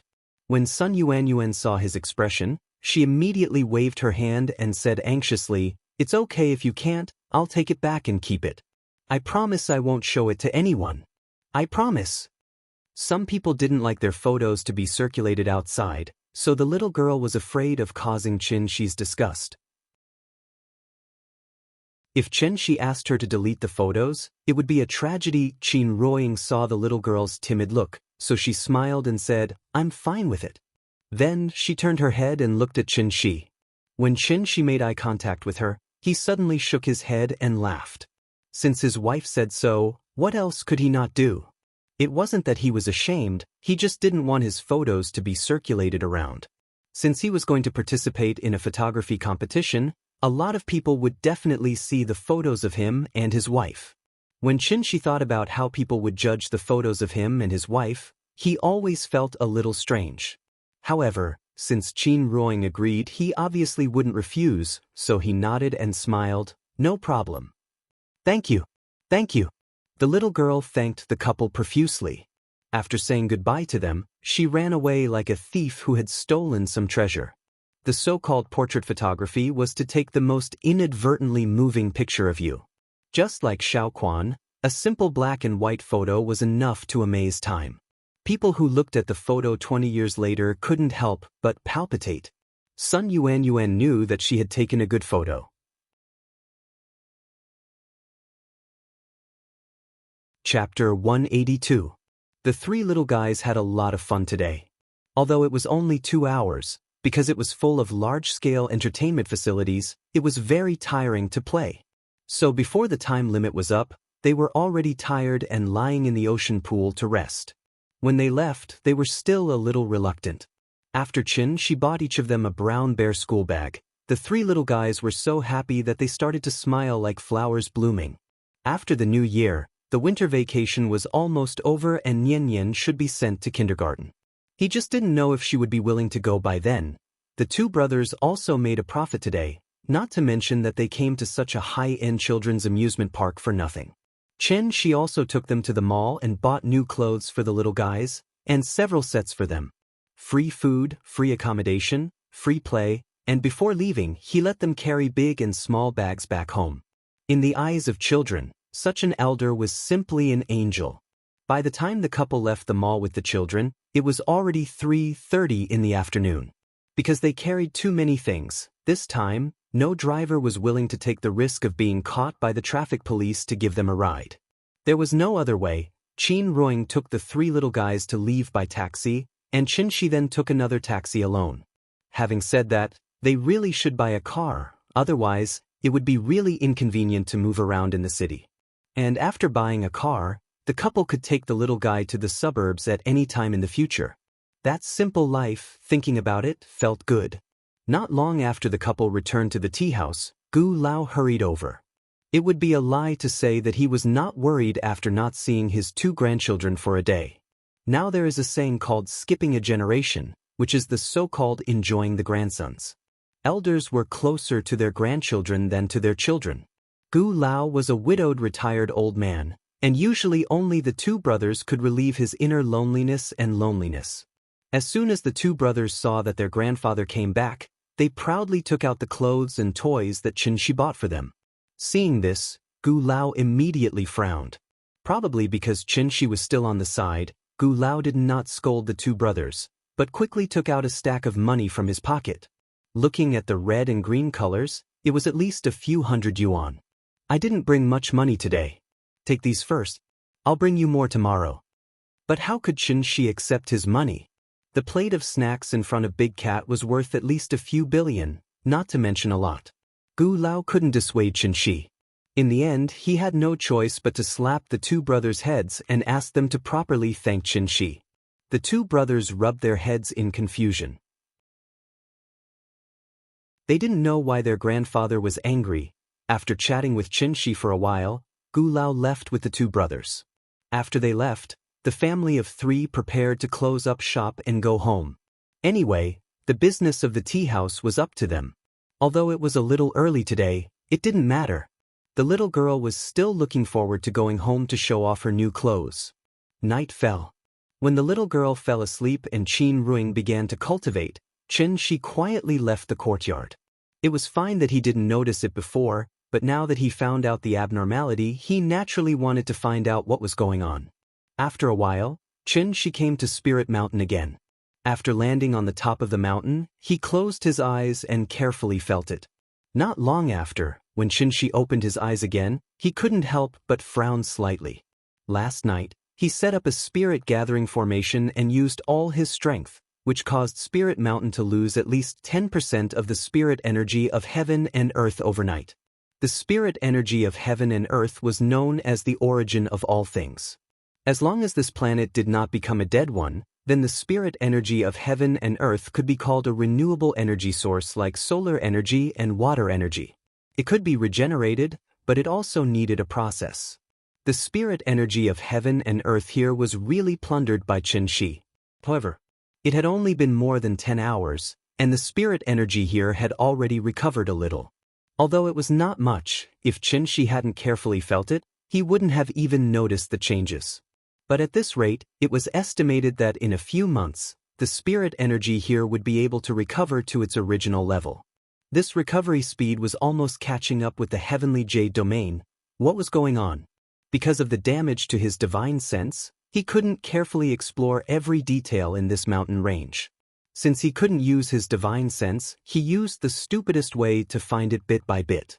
This time, Xianxia didn't fly carelessly, but flew extremely slowly. Like plowing the ground, he plowed Spirit Mountain from beginning to end. However, he spent 2 hours carefully studying Spirit Mountain, but he still didn't find anything out of the ordinary. Everything was so natural. But the more it was like this, the stranger it seemed. Xianxia had been back on Earth for a while. How could he not know the situation on Earth? Earth was not a dead star and could still produce spirit energy of heaven and earth. But the speed was like a locked faucet, only opened a little, so it took half a day to fill a basin of wash water. But now, it was like a faucet burst. As soon as the faucet was opened, the water gushed out crazily. This speed was almost catching up with the heavenly jade domain. What kind of place was the heavenly jade domain? It was a cultivation holy land that could give birth to an immortal emperor. Just like a dam that had just been opened, the water level downstream would not rise in a short time. But if this continued, then the spirit energy of heaven and earth would continue to increase. If this continued, earth would inevitably become the second heavenly jade domain. Earth's spirit energy recovered? As soon as this thought appeared in Xianxia's mind, his heart couldn't help but jump, and his whole body couldn't help but tremble. This matter involved too much, and even Xianxia was a little shocked. In order to verify his guess, Xianxia pondered for a while, then rushed to the sky and went straight to the Qinling Mountains. Because he was familiar with that place. After the spirit binding array was activated, it set off a tide of spirit energy. Now that the array had been destroyed, the accumulation of the village for hundreds of years was also destroyed. Logically speaking, the spirit energy of that place would inevitably drop by a level. So he only needed to go there and take a look to know what was going on. The moonlight in the Qinling Mountains was very bright. The moonlight was like a silver radiance, shining on the piles of snow and reflecting the cold light, illuminating everything around. The village had been reduced to ruins, and the villagers had all left. In the center of the ruins, there was a huge semicircular crater left behind after the battle between Xianxia and the Immortal general. Immortal cultivators were not nuclear bombs, and after collision, there would be no radiation. Instead, a lot of true essence would escape. True essence was the product of refining the spirit energy of heaven and earth, so the deepest part of the crater was the place with the densest spirit energy. In the huge crater, a tulip was leisurely blooming in it. Tulips were very resistant to cold and could withstand a low temperature of -35 degrees Celsius in winter. When the temperature returned to above 8 degrees Celsius, it could begin to grow. But under the stimulation of the surging spirit energy, this tulip actually bloomed in this cold winter. The spirit energy of heaven and earth here had actually recovered to the level before the array was destroyed. Xianxia frowned as he floated above the ruins, staring at the deep crater in front of him in a daze. Suddenly, a thought jumped out of his mind. Immortal General of Tianmen? Tide of Spirit Energy.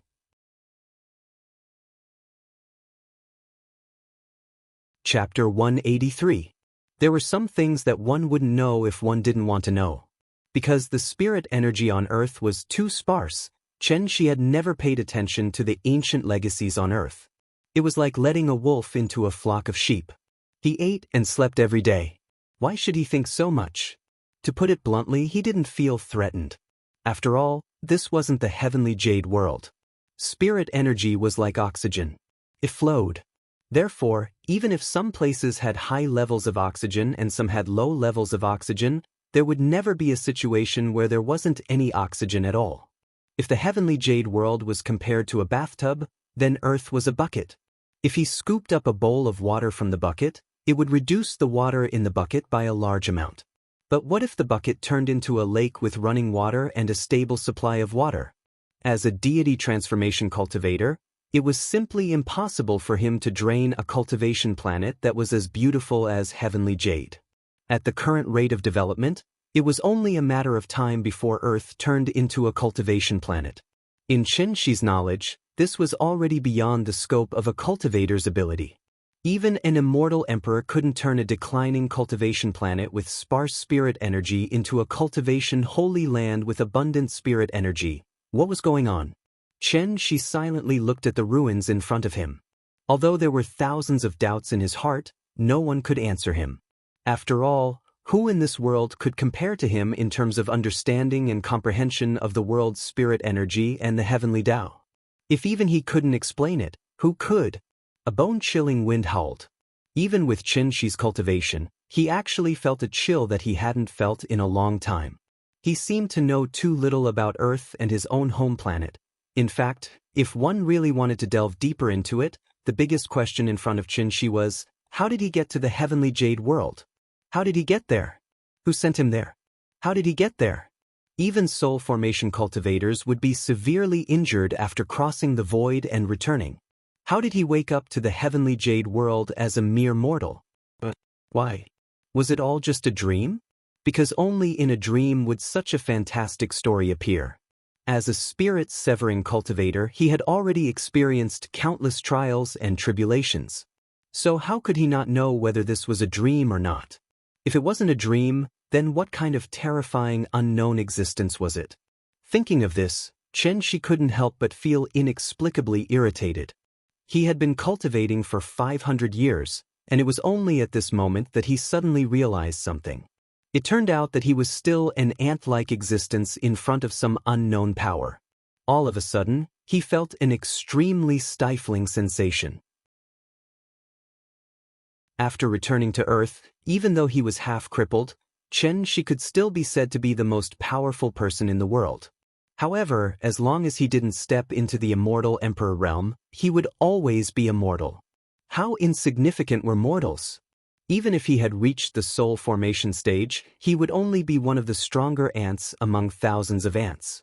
Under the frosty snow and the bright moon, Xianxia's lonely figure floated in the air. He looked up at the bright moon. Then he suddenly looked up to the sky and roared. Surging true core strength kept surging out of his body. As his sleeves fluttered, an invisible shockwave spread out wildly with him as the center. Boom, boom, boom. It was like a bomber carrying out a carpet bombing. With Xianxia as the center, wherever the true essence spread out, all the rocks and vegetation would explode and scatter in all directions. In the blink of an eye, the already incomparably huge crater was actually expanded by him once more. A sword and a knife appeared in Xianxia's hands again. However, just as he was about to merge the sword and knife, Xianxia's mind suddenly flashed with the smiling faces of Qin Ruoying and Yanyan. The frost sword and knife turned into snowflakes again and fell one after another. Then, Xianxia's figures suddenly disappeared above the ruins. The next morning, maybe it was because of the time they spent together that the husband and wife almost reached the level of telepathy. Therefore, after Qin Ruoying got up, she felt that something was wrong with Xianxia today, but she couldn't tell exactly what was wrong. After serving the little fellow breakfast, Qin Ruoying helped Xianxia pack up as usual. When she was about to take the little fellow to the tea house, she suddenly spoke. Ying, you can practice at home. I'll take Yan to the tea house. Qin Ruoying's face suddenly showed a big question mark. She looked at Xianxia, but Xianxia was smiling. She couldn't see anything strange from his face. Qin Ruoying was silent for a while, then asked seriously, why? Your cultivation progress is too slow. The beginning is the time to lay the foundation. If the early progress is too slow, it will affect your future development. As he spoke, Xianxia touched her smooth face. As if to prevent her from thinking too much, Xianxia paused. Before she could speak, he continued to add, "Wasn't it to cultivate feelings with Nian before? I think it's about time to cultivate. We can't be around the child all day, right? I don't care, but it will affect your cultivation. Didn't you say you would accompany me for 500 years? If you don't cultivate, how can you accompany me?" Qin Ruing nodded, then turned to look at the little fellow who had run out of the west wing. Seeing this, Xianxia called the little fellow and said to her, "Nian, Mom has to study today, so I can't accompany you to the tea house. Dad will go with you, okay?" After hearing Xianxia's words, the little fellow tilted her head and thought for a while, then grinned and said, "Okay. Mom, you can do it. You have to study hard. Good girl, Mo. Come, say goodbye to Mom." Xianxia picked up the little fellow, and the little fellow waved goodbye to Qin Ruing obediently. "Goodbye, Mom. Good girl, you can go." Qin Ruing sent the father and daughter to the door. After watching their figures disappear at the end of the alley, she couldn't help but sigh. With her understanding of Xianxia, how could she not notice the difference in Xianxia? She chose not to ask, not because she didn't care, but to express a kind of support. No matter what Xianxia wanted to do, she would support him. Since Xianxia wanted her to concentrate on cultivation, then she would concentrate on cultivation. As for the rest, she believed that Xianxia would arrange it well. Qin Ruing returned to her room and began to cultivate in seclusion. Xianxia took the little fellow to the tea house. As soon as they entered the tea house, the little fellow ran to the children's park and waited for the arrival of the brothers. Xianxia made himself a cup of tea and sat behind the bar, silently watching the little fellow. Xianxia didn't know how long the recovery of spirit qi would last. If it was just a temporary situation, it would be fine. But what if it would last for a long time? When the earth really changed from a planet in the age of chaos to a holy land for cultivation, what kind of changes would the world usher in? Everything was unknown. Human beings would always be afraid of the unknown. Since that was the case, it would be better for him to become stronger before that.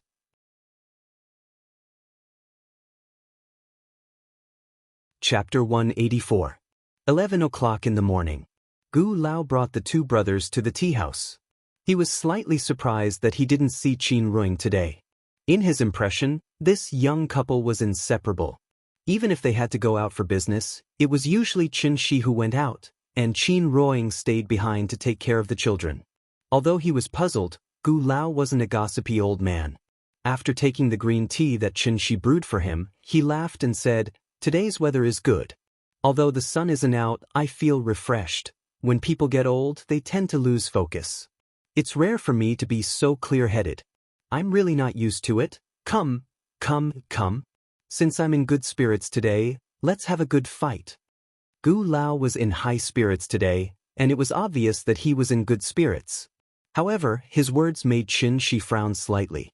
In order to not let Gu Lao notice his abnormality, Xianxia immediately smiled and said, "Wait a moment, I'll go get the chess pieces." The so-called spring sleepiness, autumn lack, summer naps, and winter sleeps. Once winter came, the human body would be affected and stimulated by the low temperature, causing the capillaries under the skin to begin to contract, the blood flow would be relatively reduced, and the sweat glands and pores would close to reduce heat emission to maintain the normal body temperature. This was a biological instinct, so when winter came, everyone would feel sleepy and unable to wake up. Today wasn't a sunny day. Although it wasn't snowing, the thick dark clouds still covered a large part of the sun, and the temperature outside was estimated to be around 0 degrees. The reason why Gu Lao was in good spirits was clearly because of the recovery of spiritual energy, causing the spiritual energy in Hohai to skyrocket. It was almost at the level of Zongnanhai. Living in such a place, of course, one would feel refreshed. What would the rich spiritual energy directly affect? For immortal cultivators, cultivation would become easier, and even achieve twice the result with half the effort. Although mortals didn't know how to cultivate, if they lived in such a place with rich spiritual energy for a long time, their physical condition would become better and better, so much so that they would be immune to all diseases and live a long life. There were longevity villages all over the world, and these villages all had one thing in common, which was excellent geographical location. Deep canyons, lush forests, birds, flowers, and mountain springs. These places were called paradise, and at the same time, the best place to cultivate in seclusion. It was actually very easy to find a paradise. Wherever the average lifespan of the villagers was more than 80 years old, that place must be a paradise. Wuxia's leaders had a long lifespan. But in addition to the professional healthcare team, the Blessed Land was also a big factor. Although mortals couldn't detect the existence of spiritual energy, they wouldn't know whether the place was good or not. A's days longs a long time. Only one night had passed, and even Gu Lao was affected. His spirit had also become much better. Thinking of this, Xianxia asked Gu Lao to wait for a while, and then he got up and went back to the bar, and then called Qin Shueqing. The last time he called, Qin Shueqing didn't pick up, and she didn't call back. She thought she was busy, so she threw the matter to the back of her mind. Now it seemed that this matter wasn't that simple. The phone went through, and after a while, Qin Shueqing's voice came from the other side. "Hello. It's me. Are you busy? I have a question to ask you." "Give me a second." Qin Shueqing was a little noisy on the other side. After a while, her voice came from the phone again. "Okay, go ahead." She was his sister-in-law, so she didn't dawdle with her, and went straight to the topic. "Have you Wulian people noticed anything unusual recently? Like a vision of heaven and earth?" After hearing his question, Qin Shueqing was obviously shocked, and she hurriedly asked on the other side of the phone, "Who told you? Do I need someone to tell me?" She replied matter-of-factly, and Qin Shueqing suddenly choked. After all, she had already experienced the strength of her cheap brother-in-law. Because Xi's question involved some secrets, after hesitating for a while, Qin Shueqing whispered, "Yes, a large oasis suddenly appeared in the Taklamakan desert, and it's spreading out at an astonishing speed. Do you think plants need time to grow? But that place turned from a desert to an oasis overnight, which is obviously a supernatural phenomenon, so the Wu Lian blocked the news immediately. The desert turned into an oasis?" She thought for a while and then asked again, "What else? Are there any changes in animals? For example, monsters and other existences, have there been more?" "Yes, it is said that a forest ranger saw a monster more than 3 meters tall in Xianxia. The Wu Lian has sent people, but they haven't found any trace of the monster yet." Sure enough, the recovery of spirit power would bring great changes to the world. The desert turning into an oasis was only the first step, and there would be more and more wonders that ordinary people could not imagine. Maybe in the future, the earth would become like the Tianxian world. Qin Shueqing waited for a while, and seeing that Xianxia didn't reply, she asked directly, "Do you know something?" Her question interrupted Xianxia's thoughts. After thinking for a while, Xianxia gave an irrelevant answer. "You should cultivate according to the cultivation method I gave you. According to the current situation, you should be able to step into the foundation establishment stage very soon. At that time, you will naturally know what happened in this world." Foundation establishment. She gave her the cultivation method, but he didn't teach her the general knowledge of the cultivation world, so Qin Shueqing was still a little confused about the specific realm, and could only practice according to the cultivation method every day in a daze. Qin Shueqing always felt that her cheap brother-in-law might know something, so she kept asking over the phone. However, Xianxia didn't answer her questions at all, but said directly, "That's it, I'll hang up first." Everything happened too suddenly, and the time was still short, so Xianxia couldn't make any conclusions for the time being. There was always a process to everything, and instead of making wild guesses, it was better to see the results when the time came. "Hey, wait, you said that as long as I form the golden core, my broken arm will be able to recover." Then refinement, foundation establishment, golden core. What's above that? What level are you at? Soul formation. After saying that, Xianxia didn't say anything more and directly hung up the phone. Hearing the beeping sound of the phone, Qin Shueqing couldn't help but think over and over again. Refinement, foundation establishment, golden core. Soul formation.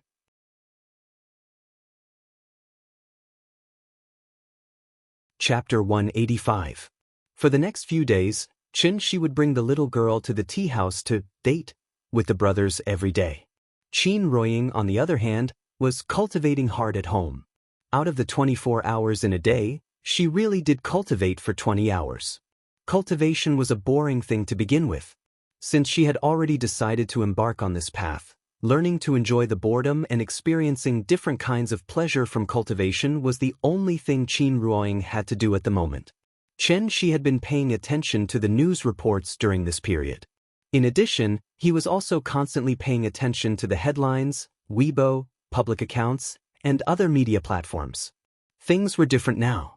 With the arrival of the mobile internet era, even the old man selling pancakes on the street learned to use QR codes to collect money.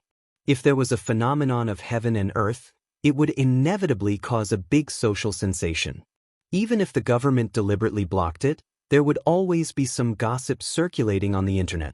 But to Xianxi's surprise, a few days had passed, and he couldn't find any news about the supernatural phenomenon of the desert turning into an oasis on the internet.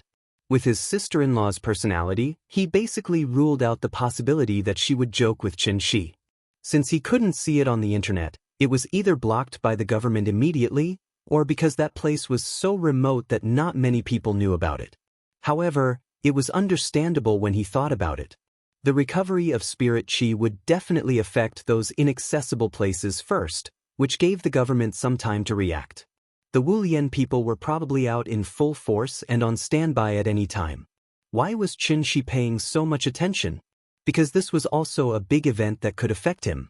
Not to mention why a planet in the age of chaos suddenly became a holy land for cultivation. There must be a big secret hidden in how he got to the heavenly jade realm. 5 years on Earth, 500 years on heavenly jade. This involved time and space, which was obviously not a level that soul formation cultivators could understand. What kind of existence was capable of doing all this? Magic treasure? Spell? Array? Or human? Why did it choose him? And not someone else?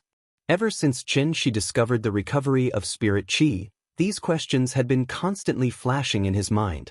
It was true that he had 500 years of experience in the heavenly jade domain, but in essence, Xianxia had always been the kind of person who would be satisfied as long as he had a wife and children, a hot pit, porridge, steamed buns, and 2 tails of wine.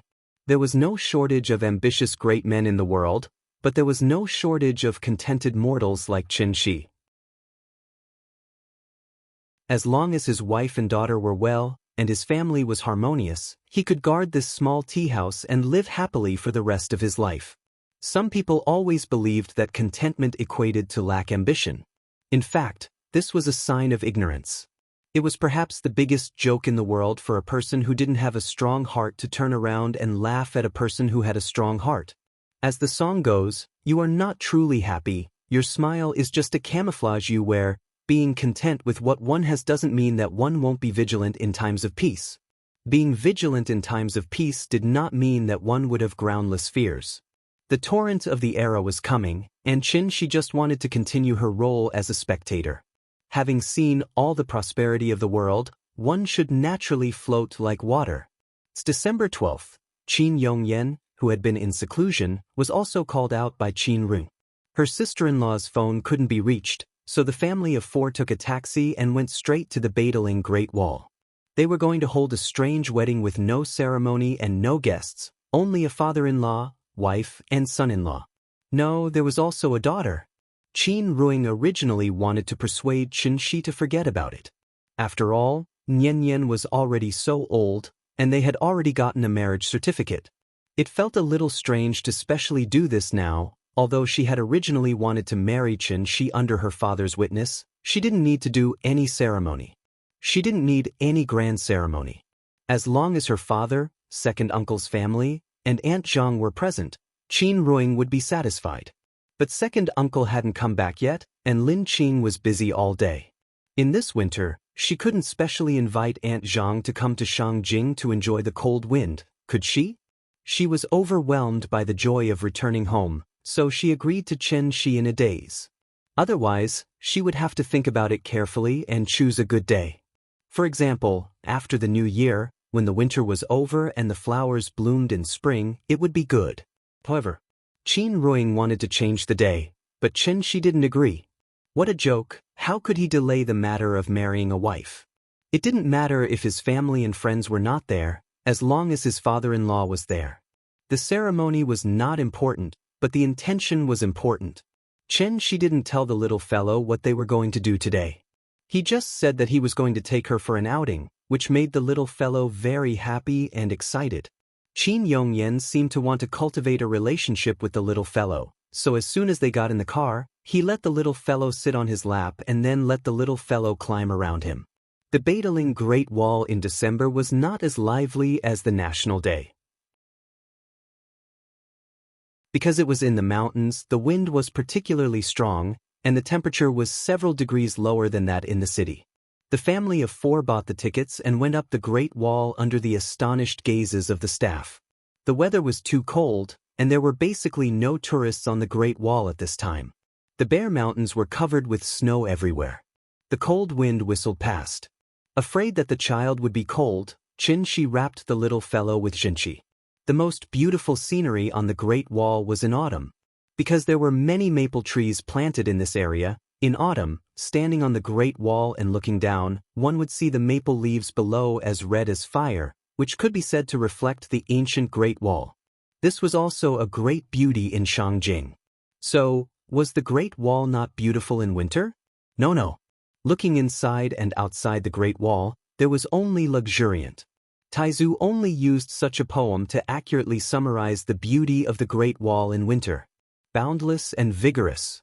Qin Yongyan held the little fellow and followed Xianxia to the beacon tower on the north 5th floor.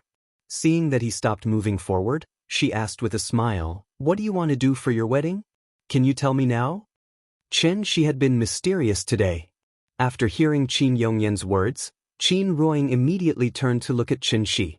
She also wanted to see how Xianxia was going to hold the wedding. Hearing this, Xianxia smiled mysteriously at them, then turned and walked to the edge of the Great Wall. Immediately after, he pointed to the vast mountains covered with snow in front of him and said to Qin Ruing with a smile, "Why do we have to hold a wedding? Because a wedding is not a formality, it can bring a sense of ceremony to us. A sense of ceremony can make us more deeply remember everything that is happening now. Life is dull. No matter how passionate two people are when they are in love, when they are together, it will become daily necessities and domestic affairs. Dull life always tends to wear away our edges and make us forget who we were in the beginning. That's why people try their best to think of all kinds of romantic festivals and ceremonies.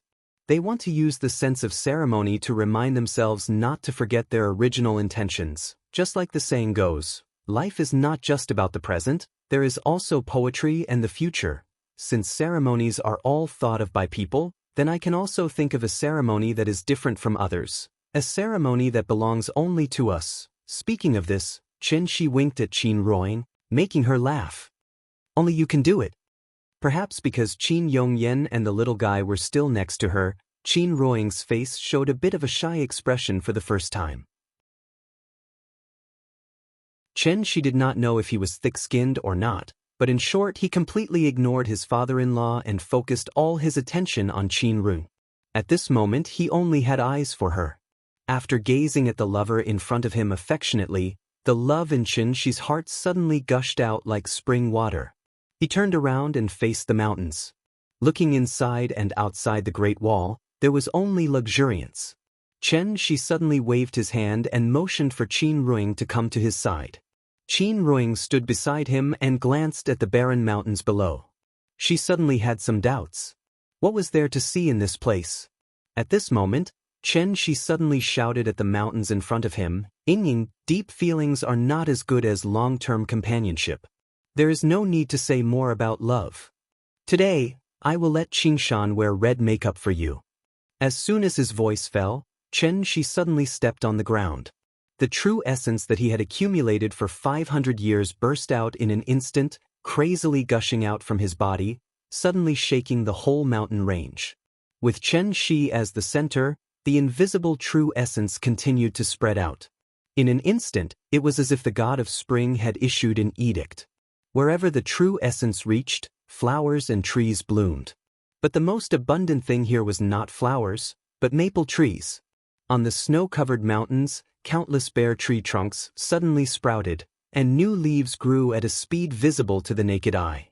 Like a landscape painting that had been splashed with paint, the barren mountains in front of them were instantly dyed green.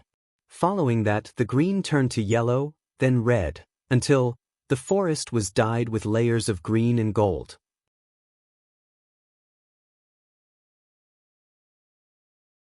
Chapter 186. Wow.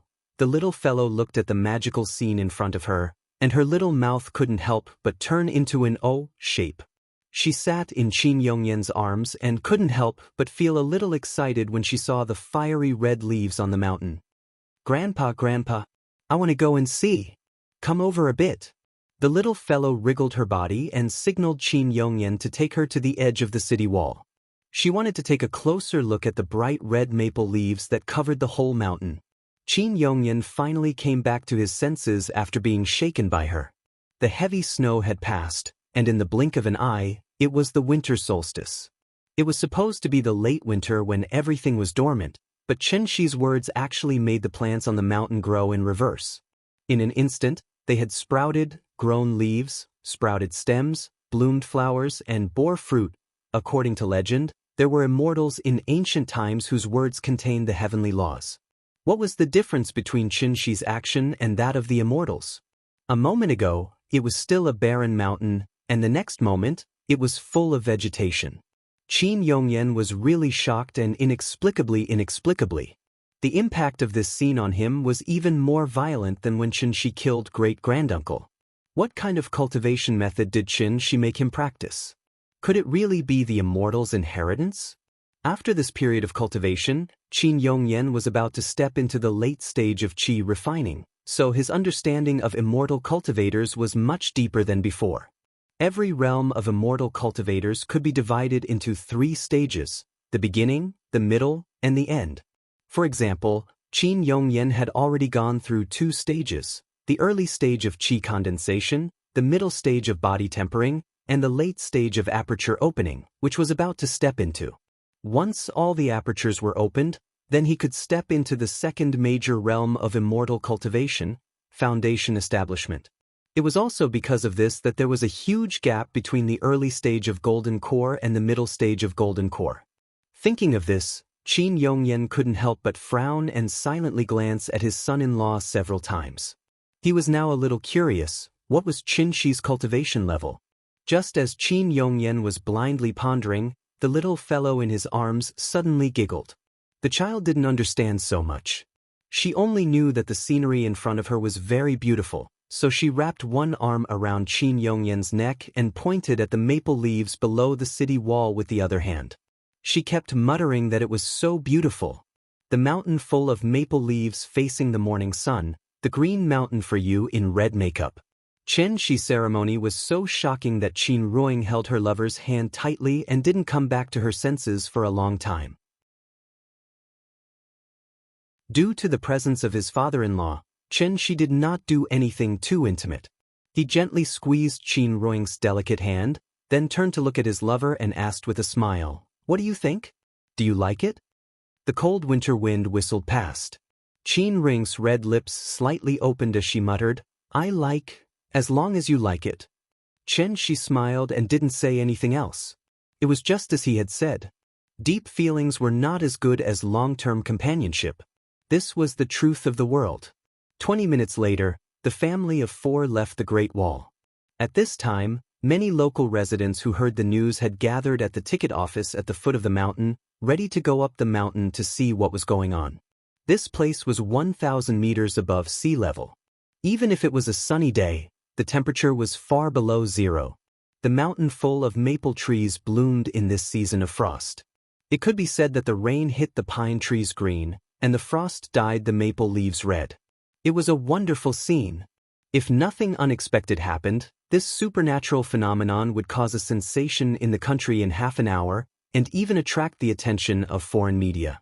There was no ceremony, no guests, and even the most common bowing to heaven and earth, then to parents, and then to husband and wife. Xianxia naturally called out, "Dad," which made Qin Yongyan and Qin Ruing laugh.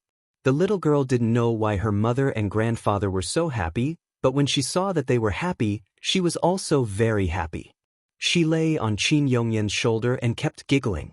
When they went home, the family of 4 didn't go directly home. Instead, they went to Quanju to treat the little girl to a meal of authentic Shangjing roast duck. When it came to eating roast duck, the duck leg was obviously the child's favorite part. In order to make it easier for the little girl to eat, Qin Ruing specifically told the waiter not to keep the duck leg for her. After the dishes were served, the little girl proudly held a duck leg in each hand and gnawed on it until her mouth was full of oil. Today, the 2 brothers weren't around. The little girl bit the duck leg and suddenly remembered her other little friend, Big Cat. Recently, the little girl didn't disturb the big cat, so it was happy to be free. Moreover, it was allowed by Xianxia to stay at home and practice all day long like Qin Run. It didn't even need to go out. It was very leisurely all day long. They were sitting in a private room with a TV in it. As expected, during the afternoon news, Shangjing TV station broadcasted a special interview about the wonders of Badaling. It could only be said that the response was really fast. They even specially invited 2 professors from Tsinghua University, a botanist and a meteorologist. Perhaps it was because some departments had informed them in advance, so the 2 experts explained the reasons for the audience in front of the TV from a scientific point of view. Seeing this, Qin Ruing knocked on Xianxia's bowl with his chopsticks. It seemed that he wanted Xianxia to see what he had just done. Xianxia smiled and didn't take it to heart. The movement he made seemed spectacular, but in fact, it could only last for a short period of time. At the latest, the flowers and trees would all wither and go dormant the day after tomorrow. They would only be rejuvenated when spring came. Compared with the Taklamakan Desert becoming an oasis, it was simply dwarfed. Just take it as a warning to the people of the country in advance. If they saw any strange scenes in the future, they wouldn't be so surprised. After lunch, the family returned to the courtyard. The little girl specially left a duck leg for the big cat. As soon as she got home, she rushed to the main hall. Big cat, where are you? I'll treat you to a duck leg. Meow, the sound came from the roof. The little girl looked up and found that the big cat had actually jumped onto the roof beam. As soon as it saw the duck leg in the little girl's hand, it immediately jumped down from the roof beam and then circled around the little girl, wagging its tail. This guy was also a foodie. The duck leg was cold, but it didn't mind at all. Eat slowly. I'll give it all to you. The little girl touched the big cat's hair and said to it earnestly. She stood in the courtyard. After hearing what the little girl said to the big cat, he couldn't help but shake his head and laugh. The big cat had lived for many years, but now it was being treated as a child younger than it was by a 4-year-old child. The little girl was taking care of the big cat. This scene looked inexplicably harmonious. It was already afternoon, so they didn't go to the tea house today. She accompanied the little girl to watch cartoons in the West Wing, and Qin Ruing went to the East Wing to cultivate. The recovery of spiritual power was something she had never experienced before. So even he didn't know what kind of changes it would bring to the world. However, she speculated that the recovery of spiritual power would first affect the natural environment. After the environment changed, flowers and plants would also be affected. Then it would affect birds and animals, until it affected humans. How long this recovery of spiritual power would last and how long this evolution process would take were still unknown.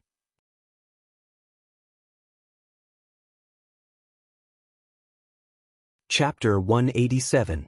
There was nothing to talk about these days. In a flash, it was the beginning of January.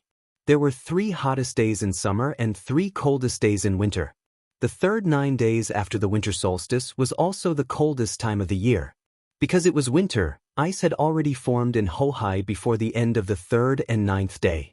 Now that the lake was frozen, the anticipated ice skating rink was about to open. This was a big event that would be on the news. After the news was broadcast, Hohai, which was deserted a few days ago, finally ushered in the most lively time of the winter.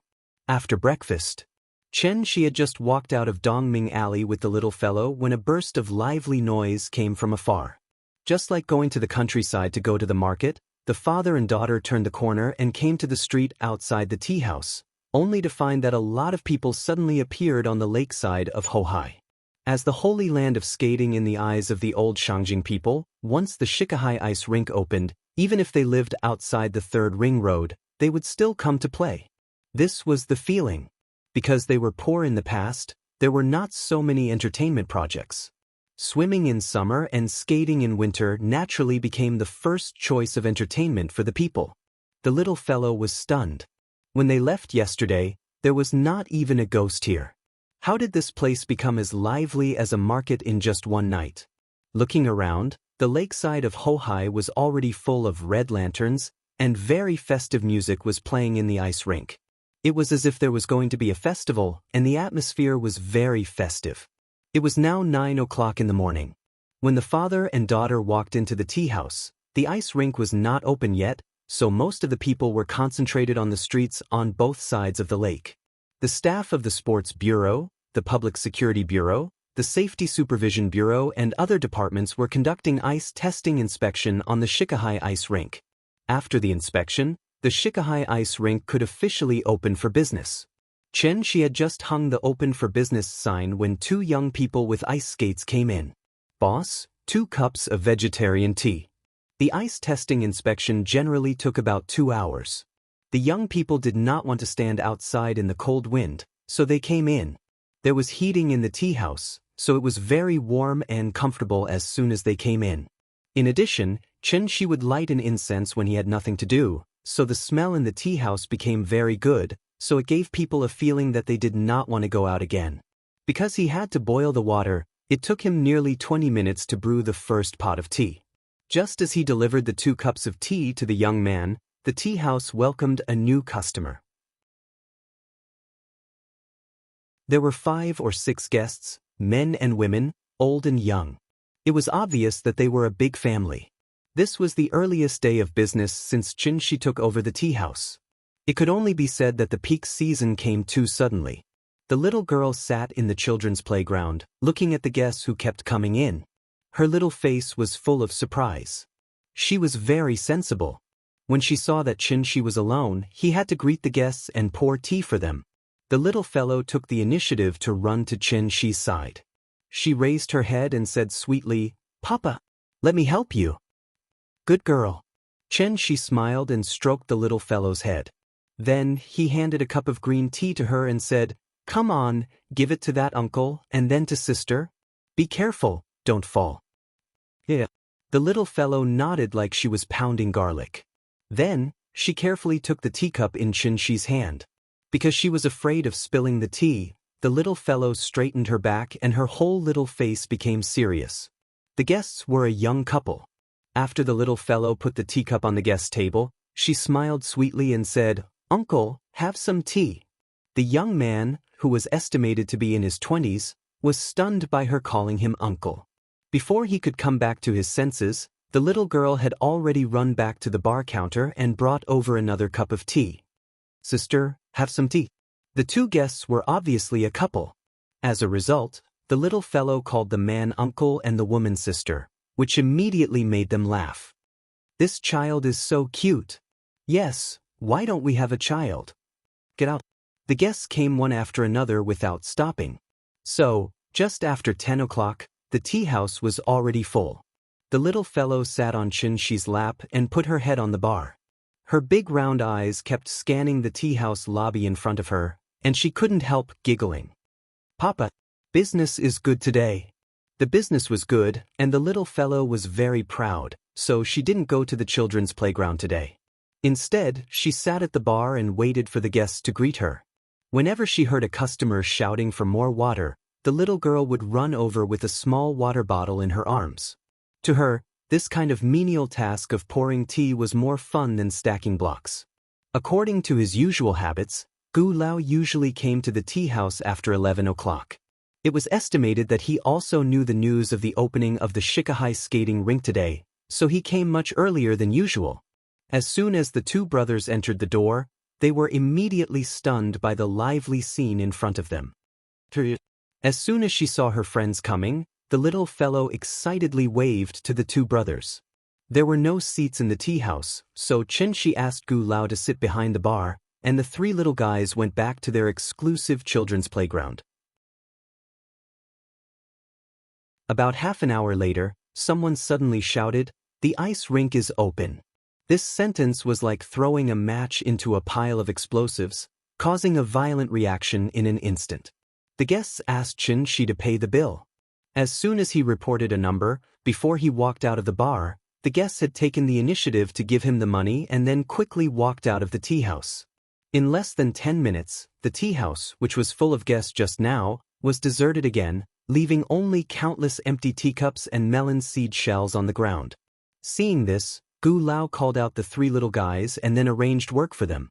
The elder brother wiped the table, the younger brother swept the floor, and the little one was responsible for setting the chairs.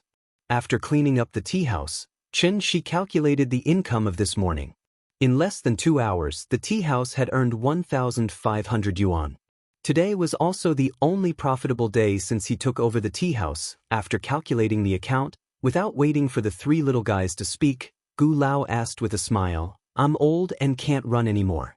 Why don't you take them out to play, and I'll guard the shop for you?"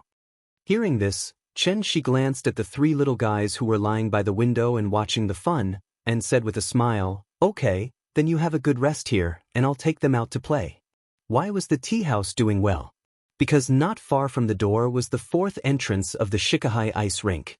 The total area of the Shikahai ice rink was as high as 160,000 square meters, and there were as many as 10 ice entertainment projects.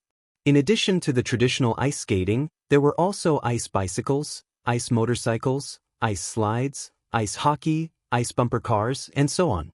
In addition, according to the area, the Shikahai ice rink was also divided into a free entertainment area, a comprehensive skating area, an ice hockey area, a speed skating area, an ice golf area, an ice bed passage, and a special children's entertainment area. How could the small artificial ice rink in the shopping mall be comparable to such a huge skating rink? As soon as they entered the ice rink, Xianxia rented an ice car for the three little guys. The so-called ice car was actually a simple sleigh with a row of iron stools welded on 2 iron bars. Xianxia sat in the front, and the three little guys sat behind him. After shouting, "Take off," Xianxia took 2 thin iron bars and kept drawing on the ground. Just like a boatman paddling, as he slid hard, he suddenly pulled the three little guys on the ice.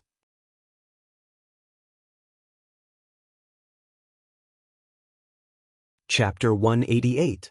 Ice carts were a common entertainment in winter in the north, but they were rare in the south. Many southerners probably hadn't even seen what ice carts looked like. The so-called ice carts were actually invented to allow people who didn't know how to skate to experience the fun of ice skating. The three little guys played for a while. When they saw people constantly passing by them on ice skates, their interest was aroused. Thus, they were no longer satisfied with the ice carts and clamored for Xianxia to teach them how to skate. Learning to skate was actually similar to learning to swim. Some people could learn it in an hour or 2, while others couldn't learn it in a week or 2. Seeing that the three little guys were so enthusiastic, Xianxia couldn't persuade them, so he rented 3 pairs of ice skates for them and took them to the skating area. Ice skates were a very magical thing in the eyes of the little guy. After Xianxia helped her put on the skates, she couldn't help but touch the ice skates under the skates. Then she kicked her little feet and scraped a layer of ice on the ground with the ice skates. Looking at her smug look, she was probably very happy in her heart. After Xianxia drove the ice carts to the skating area with the three little guys, the little guy eagerly wanted to get off the ice carts. Newborn calves were not afraid of tigers. The little guy didn't care so much and wanted to stand up directly when she stepped on the ice. Children who were just over 4 years old could suddenly fall down while walking on the road, let alone on ice. Sure enough, just as the little guy stood up from the ice carts, her right foot suddenly slipped and her small body suddenly fell backward. At such a critical moment, naturally, he had to act as a father.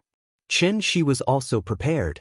As soon as the little girl fell down, he had already reached his hand behind the little girl's back and helped her stand up again.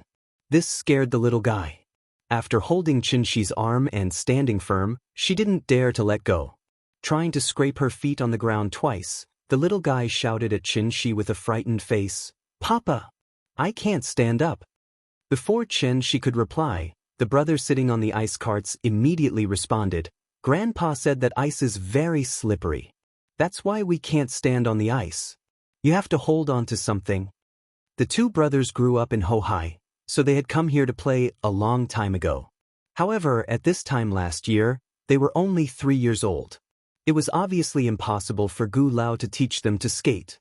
The two brothers had been longing for ice skating for a long time.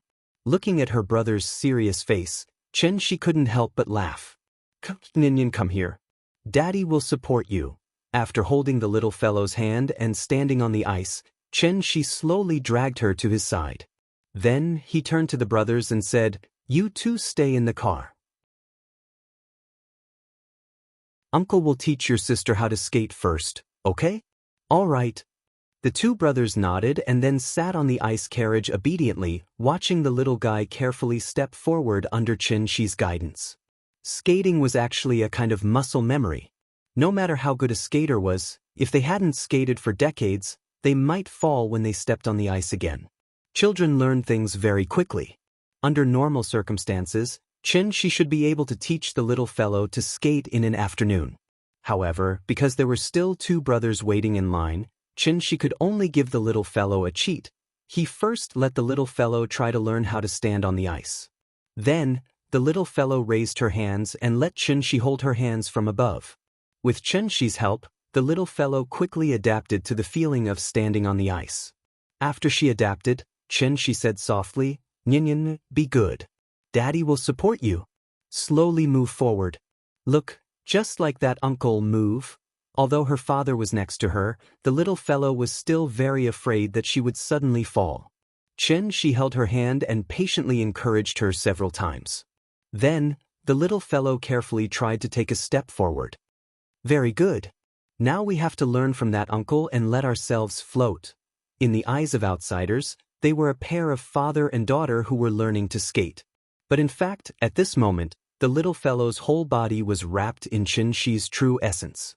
As soon as the little fellow took a step forward, Xianxia used his true essence to push her into a standard posture. She thought that her father was pushing her, so she didn't care. After trying to walk forward for a short while, the little fellow began to get used to it. After Xianxia took her around the ice car a few times, the nervous expression on the little fellow's face finally disappeared. It seemed to be very simple. She was so happy that she began to be carried away again, so she immediately shouted, "Papa, let go of me. I'll do it myself." Learning to skate required confidence. This was a good thing, so Xianxia quickly let go of her hand. The little fellow silently felt for a moment. After finding that the feeling was still there, she began to skate forward by herself. At first, she walked very slowly, probably because she was afraid that she would fall. But under the guidance of Xianxia's true essence, the little fellow found that no matter how she walked, she would not lose her center of gravity. So she took a step forward and directly ran on the ice. It was not right to say that she was running, because she was using a standard posture. Her body was slightly bent, her center of gravity was shifted forward, and she kept stepping on the ice to move forward. In fact, she was now like learning to ride a children's bicycle. Because the rear wheel was equipped with 2 balance pulleys, no matter how fast she rode, the bicycle would not overturn. Oh, the two brothers who were watching by the side had such expressions on their faces. Looking at the little fellow who was flying on the ice, they were completely stunned. Was learning to skate really so easy? How long had their sister been learning? How could she run so fast? Thinking of this, the elder brother stood up from the ice car excitedly, ready to learn by himself. However, he was the same as the little fellow at the beginning. Just as he took a step forward, his whole body suddenly fell backward. If it wasn't for Xianxia pulling him back in time, it was estimated that her brother would have fallen hard. "Come, don't worry. Uncle will teach you." Little by little, Xianxia held the elder brother in one hand and the younger brother in the other.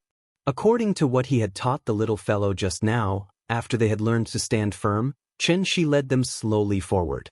After they had adapted, Xianxia followed suit. He wrapped them with true essence and let them skate by themselves. In less than half an hour, the 3 little fellows who could not even stand firm at the beginning were now able to run and scrupulously on the ice skating field. Of course, their flying state was fake. They were just cheating. Xianxia used true essence to correct their movements. After they formed muscle memory, the three little fellows really learned to skate.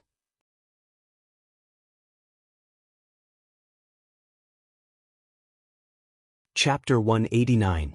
Today, the three little guys could be considered to be free. With the help of Xianxia's buff, they circled the skating area again and again. The only thing they didn't do was show off a wave of figure skating. Children of 4 or 5 years old skating so well naturally attracted the attention of many people.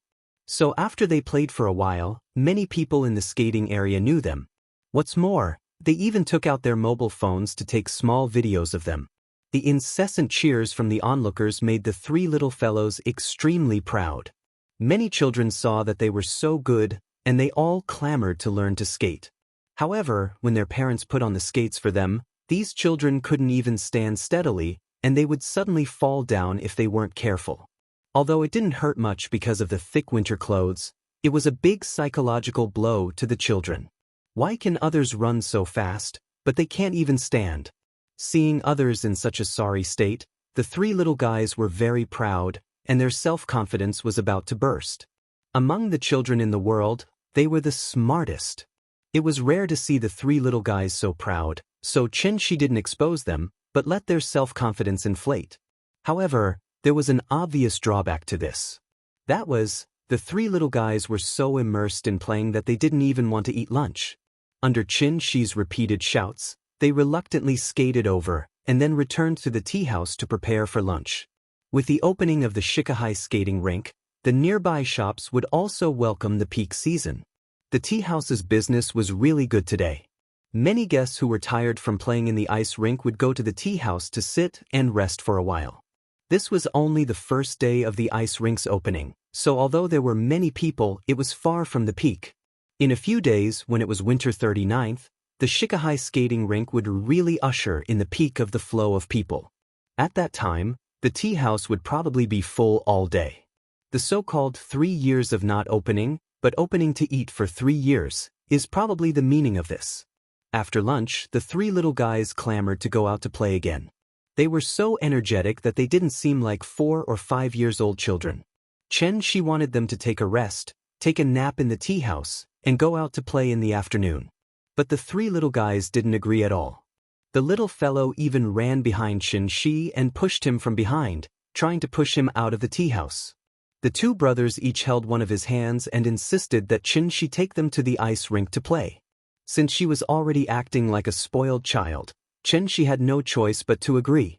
Just as they were about to head to the ice rink again, an old acquaintance entered the tea house. It was still Xiao Yuan. But today, she came alone. She was also dragging a suitcase. It looked like she had brought all her belongings with her. The northern schools started their winter break earlier than the southern schools, so Xiao Yuan's school had already started their winter break at the beginning of January. Instead of going home, she wanted to work part-time in the tea house. Well, as long as you provide food and shelter, you don't need to be paid. Xianxia's family didn't seem to be short of money, so Xiao Yuan wanted to thank Xianxia in this way. In this regard, Father Xiao didn't have any objections. He just told her not to fall behind on her homework, and the rest was up to her. Xianxia saw her determined look, as if she wouldn't leave if he didn't agree, so he had no choice but to agree. Anyway, there was still more than a month before the new year, so he let her stay here for a month. The business of the tea house was estimated to improve a lot during this time, so having an extra person would save him a lot of trouble. As for the salary, he would pay it when the time came. But then again, the work of the tea house was really easy. She only needed to serve tea to the guests, and after the guests left, she would simply clean up. She didn't need Xianxia to teach her. Xiao Yuan sat down at the bar and directly started. Seeing that Xianxia suddenly hired a waiter, Old Gu was happy to be free, so he sat in the lobby and watched TV. The three little guys waited obediently by the side. After Xianxia finished explaining to Xiao Yuan, they swarmed up again and tried to drag Xianxia out of the door. Xianxia was a little uncomfortable to suddenly become the leader of the children. After laughing and patting their heads, He opened the door of the tea house with the naughty little guys. However, just as Xianxia walked out of the tea house, he bumped into two men in suits. Hohai was a residential area, not a central business district. Therefore, it was rare to see pedestrians dressed in business here. As soon as he saw these two men, the smile on Xianxia's face disappeared and turned into a cold face. Because these two men were not ordinary people, but at least masters who had reached the level of covert power. Obviously, they were here for him. Sure enough, Xianxia just walked out of the tea house with the three little guys, and the two men directly came to him. Mr. Chen, hello. One of them smiled and greeted Xianxia, then handed out a business card and wanted to introduce himself. But at this time, Xianxia didn't even give him a chance to speak. After coldly glancing at the two men, Xianxia took the three little guys directly to the skating rink. The man in the suit was inexplicably met with a soft rebuff. Seeing Xianxia swagger away with the children, they whispered to each other. It was impossible to chase after them.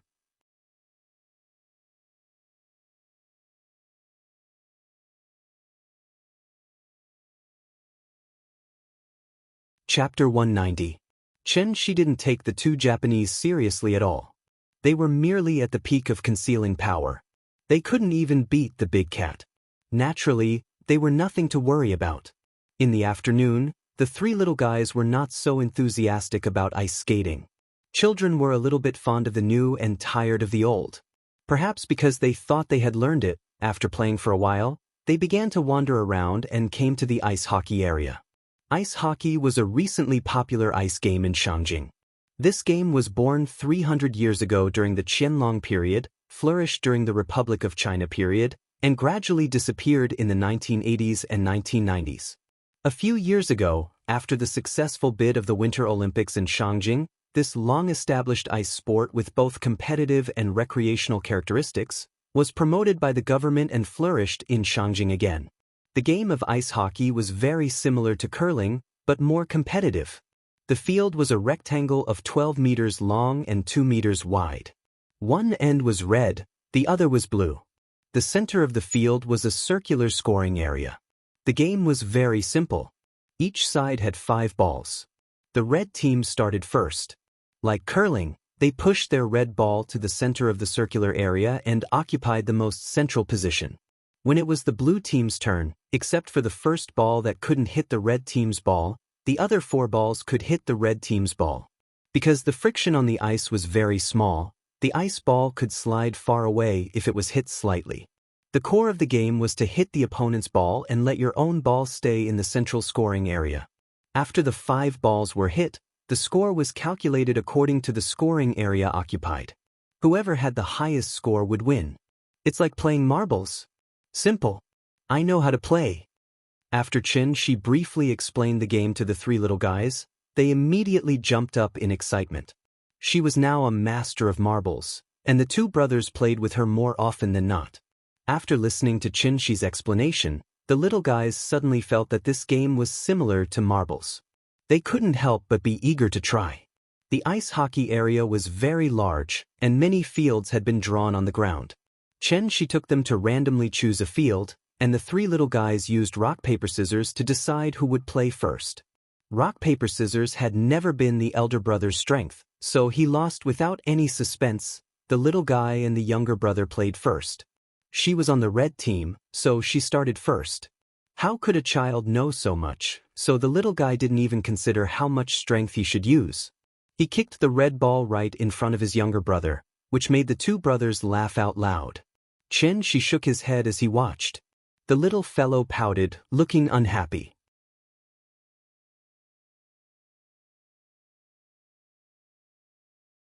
But looking at them frowning and leaving, it was estimated that they wouldn't come again in the future. It couldn't be helped. The boss was so capricious that he didn't do business. While Xiao Yuan was still busy cleaning up, Gu Lao took the 2 brothers to say goodbye to Xianxia. Sister, goodbye. I'll come and play with you tomorrow. But, goodbye. The little girl stood beside Xianxia and waved her little hand at the 2 brothers reluctantly. After the brothers also left under Gu Lao's lead, the tea house returned to calm. After simply cleaning up the tea house, Xianxia said to Xiao Yuan, "Let's go, we should go home." Hearing this, Xiao Yuan was a little surprised and asked, "Go home." "What else? Do you still want to go back to school?" No, I can live in the tea house. Can people live in this place?" "Let's go, there are many empty rooms in the courtyard. You can live in one." Xiao Yuan was still hesitating. But at this time, the little fellow suddenly grinned and said, "Sister, stay in our house. Our house is very big. We can play hide and seek." Perhaps the little fellow's persuasion had worked. So after thinking about it, Xiao Yuan nodded heavily and said, "Then I'll bother you." "It's okay, let's go." The tea house was closed, but the Shikahai skating rink opposite was still very lively. The little fellow lay on Xianxi's shoulder and kept turning her head to look at the tourists inside. Looking at her little eyes, she probably wanted to go in and play for a while. Xiao Yuan pulled the suitcase and silently followed behind the father and daughter. Passing through Dongming Alley, just as she walked into the courtyard, she was shocked by the spacious courtyard in front of her. To have such a big courtyard in Shangjing, the boss's family was really rich. She didn't know what Xiao Yuan was thinking. He just stepped into the front yard with Xiao Yuan, and the door of the east wing was pushed open. Then Qin Xueqing came out of the room.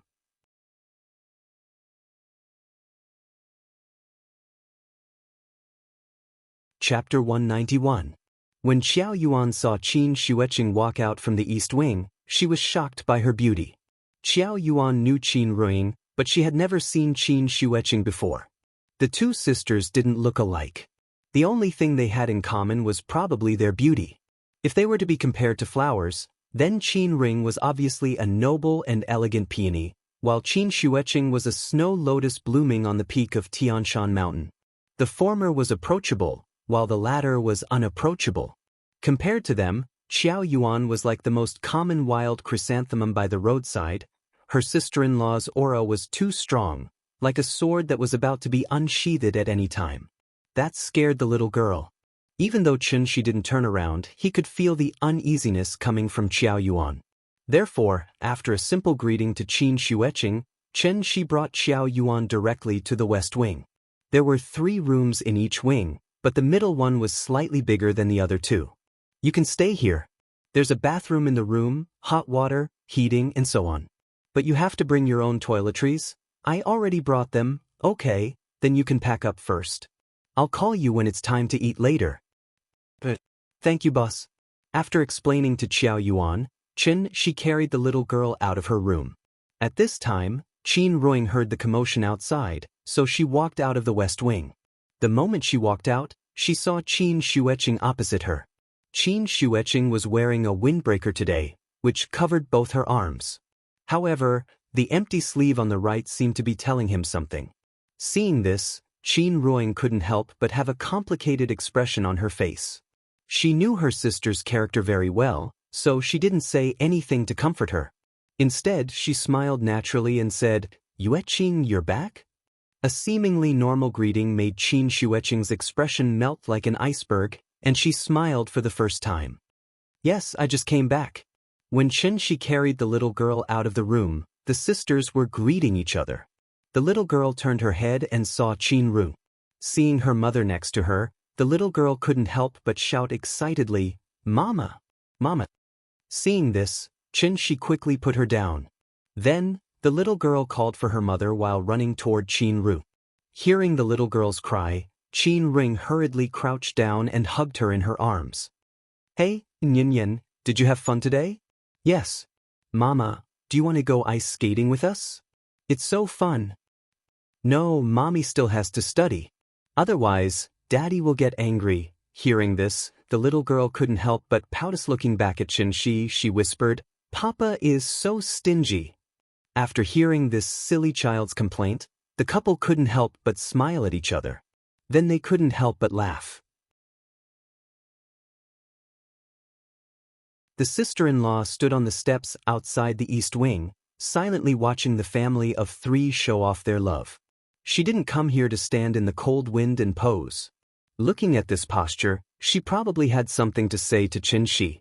Therefore, after letting the little girl wave to Qin Xueqing, Qin Ruiying carried the little girl back to the room, and Xianxia came to Qin Xueqing. Since she was his sister-in-law, Xianxia didn't need to beat around the bush with her, so he asked directly, "Why did you suddenly come back? Is it because of the 2 islanders who came to find me today?" "Yes, they are from Yinyang Liao." "Oh, ninjas?" "No, they are Yinyang masters." "Yinyang masters? What's that?" "You don't know?" "Why should I know?" Xianxia replied matter-of-factly, which made Qin Xueqing look at him in surprise. After all, in Qin Xueqing's opinion, Xianxia was an alchemist with a high cultivation base. In terms of strength, he was probably stronger than Su Fu, so there was no reason for him not to know the origin of the Yinyang masters. The so-called Yinyang masters were actually a variant of the alchemist lineage. Legend had it that after Su Fu left with 3,000 boys and girls, because he couldn't find the immortal medicine and was afraid of being punished by Qin Shi Huang, he simply fled to Japan to reproduce and become the divine emperor of Japan. It was hard to say whether Su Fu was the divine emperor of Japan or not. However, what was certain was that Su Fu must have gone to Japan back then and brought technology and culture to the Japanese, allowing the Japanese civilization to advance by leaps and bounds. In an instant, they had stepped into the Bronze Age from the Stone Age. Therefore, even until now, many places in Japan still had legends about Su Fu. There was even a Su Fu Park in Shingon City. As for the other shrines, tombs, and stone tablets that worshipped Su Fu, they were even more common. As the strongest alchemist of the Qin dynasty, after Su Fu's death, his legacy was naturally passed down in Japan.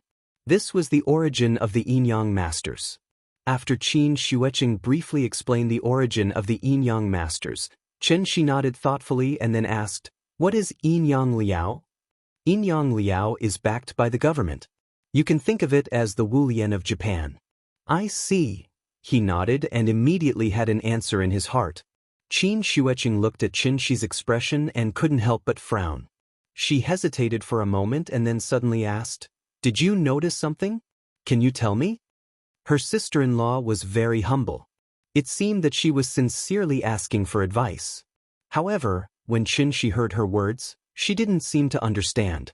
She opened her mouth and asked, "Tell you what? Don't tell me you don't know about the phenomena during this period. I keep feeling that something big is going to happen. You're thinking too much. I don't have the ability to read fortunes." Xianxia smiled and casually gave an excuse. Qin Wanqing would only be able to sense the spirit qi of heaven and earth when she reached at least the latter stage of qi refinement, which was the aperture opening state. The spirit qi revival wasn't the end of the world. It wouldn't be like the outbreak of the biochemical virus that caused monsters to run rampant. For mortals, the spirit qi revival only made their body condition better. The ones who were truly affected were martial artists and necromancers. Especially the latter. Xianxia hadn't come into contact with the inheritance of necromancers, but from Qin Xueqing's description, the direction of necromancers' cultivation should be somewhat similar to that of immortal cultivators. It was probably because the spirit qi on Earth was too sparse, so the celestial being was the limit of necromancers. The so-called cultivation was actually more like evolution. The environment would limit the evolution of creatures. For example, the temperature during the Cretaceous period was 9 to 12 degrees higher than now, and the oxygen content of the atmosphere was several times higher than now. These conditions were conducive to the growth of creatures, which was why prehistoric creatures could grow so huge. Even insects at that time grew bigger than humans. Why didn't Xianxia seize the time to cultivate? It was because in the current situation on Earth, the celestial being was the limit. He could slowly recover his strength through accumulation, but if he wanted to go further, it was almost impossible. Unless...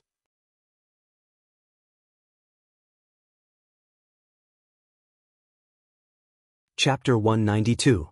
Earth became the heavenly jade realm. It sounded simple, but in reality, no matter how fast the recovery of spirit qi was, it was obviously impossible to turn a planet in the age of chaos into a holy land for cultivation in an instant. This was a process that had been accumulating over time. As for how much time this process would take, no one could say for sure. Some time ago, Xianxia made such a big commotion in Meimen that many people knew of his existence. A celestial who did not belong to any organization and suddenly appeared out of nowhere naturally attracted the interest of all forces. Therefore, Inyang Liao of Japan tried to contact Xianxia and tried to extend an olive branch to him.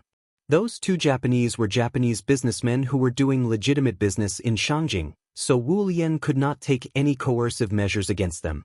Wu Lian naturally would not sit back and do nothing. Therefore, he hurriedly called Qin Xueqing back, wanting to observe Qin Shi's attitude through her. After all, at the level of a celestial, the concept of a country was already very vague. For example, when great-granduncle stepped into the celestial realm, Wuxia had not yet been established.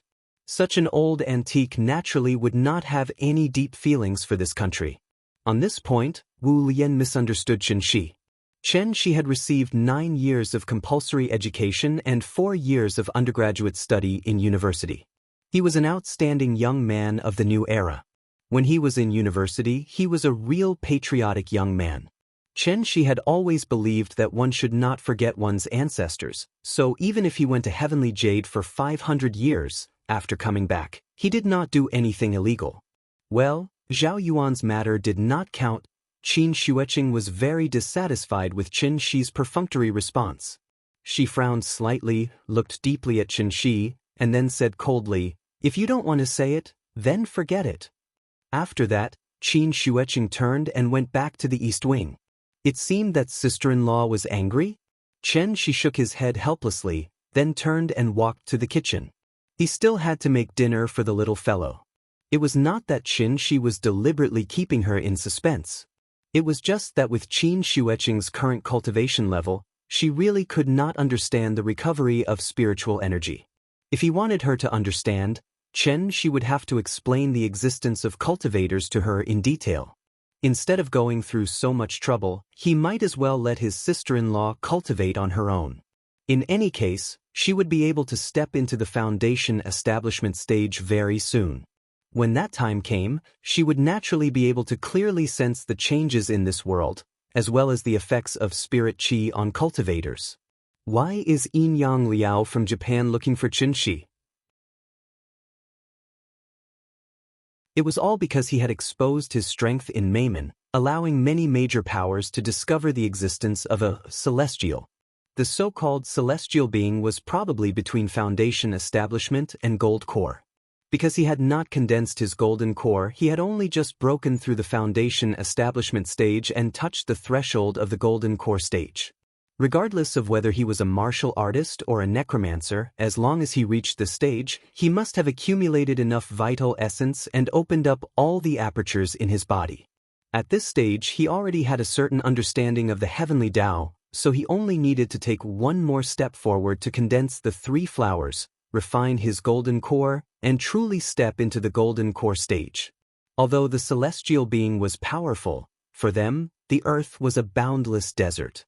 They stood at the highest point in the world, only to find that they were lost in the desert. They could not find the direction and did not know where they should go. The recovery of spiritual energy was like an oasis that suddenly appeared in the desert, guiding them in the direction to continue moving forward. Forward. Forward again. The Pure Land was in front of them. Large-scale organizations with national backgrounds like Wu Lian and Inyang Liao must have celestial being in charge. In the past, the celestial being could not find the way and could only wait for death silently. Now that there was a way, the little mind that had been dead for a long time naturally became active again. Strengthen your own strength and prepare for the coming great era. This was the awareness that every large organization should have. Therefore, a wild crane like Qin Shi became a delicious cake in the eyes of various forces. During dinner, Qin Shi called a few times, but his sister-in-law did not come out. She was probably angry. Therefore, Qin Shi no longer cared about her. Anyway, she would naturally know to go to the kitchen to find food when she was hungry. There were guests today, so the little fellow was very enthusiastic. After seeing Xiao Yuan enter the room, she went to Xiao Yuan's side and kept talking to her. Qin Ruing asked her to sit down and wait for dinner. But at this time, the little fellow jumped down from the chair like a wisp of smoke. Then, she eagerly ran to get a bowl of rice for Xiao Yuan. After handing the bowl to Xiao Yuan, the little fellow laughed and said, "Sister, eat. Papa's cooking is delicious." She usually lived a life of stretching out her hands and opening her mouth, but today she took the initiative to take care of the guests. Her performance was really good. Therefore, Qin Ring rubbed the little fellow's head and praised her generously. Nian Nian is so obedient and sensible. After hearing her mother's praise, the little fellow was obviously a little embarrassed. She sat in the chair and fidgeted a few times. Then, as if to hide her shyness, she suddenly clapped her hands and shouted, "I'm hungry. I want to eat." "You eat first." She brought the last dish. As soon as he entered the door, he heard the little fellow's muttering, so he rubbed her head and put the plate in front of her. This was the little fellow's favorite golden lion head. Each of them was as big as a steamed bun. When placed on the plate, they constantly emitted a fragrance. She did not hesitate. After picking up the spoon and forking a piece, she directly opened her mouth and took a bite. The mellow meat and juice poured into her mouth, and the little fellow was so happy that she kept nodding her head. "Papa, delicious, delicious." After swallowing the food in her mouth, the little fellow patted Xiao Yuan and said excitedly, "Sister, try it. My papa made the lion head. It's delicious." Seeing that Xiao Yuan was still a little reserved, Qin Ring said to her with a smile, "His cooking is really good. Do you want to try it?" Hearing this, Xiao Yuan picked up the chopsticks and said embarrassedly, "Okay." She picked up a piece of lion head and took a small bite. She did not eat as much as the little fellow. But after eating, Xiao Yuan's eyes lit up and she said in surprise, "It's delicious. Boss, your cooking is so good. If you open a restaurant with this skill, I guess you'll have to wait for at least 3 hours outside. Eat more if it's delicious. Don't be shy." "Well, thank you, boss." The boss's family were all good people. After a short time together, Xiao Yuan completely relaxed. After dinner, she took the initiative to play with the Barbie doll with the little fellow. She was originally a student of Beijing Normal University. If nothing unexpected happened, she should become a glorious teacher after graduation. Looking at the lively and cute little fellow in front of her, Xiao Yuan suddenly had an idea in her mind. Maybe she could consider being the tutor of the little fellow.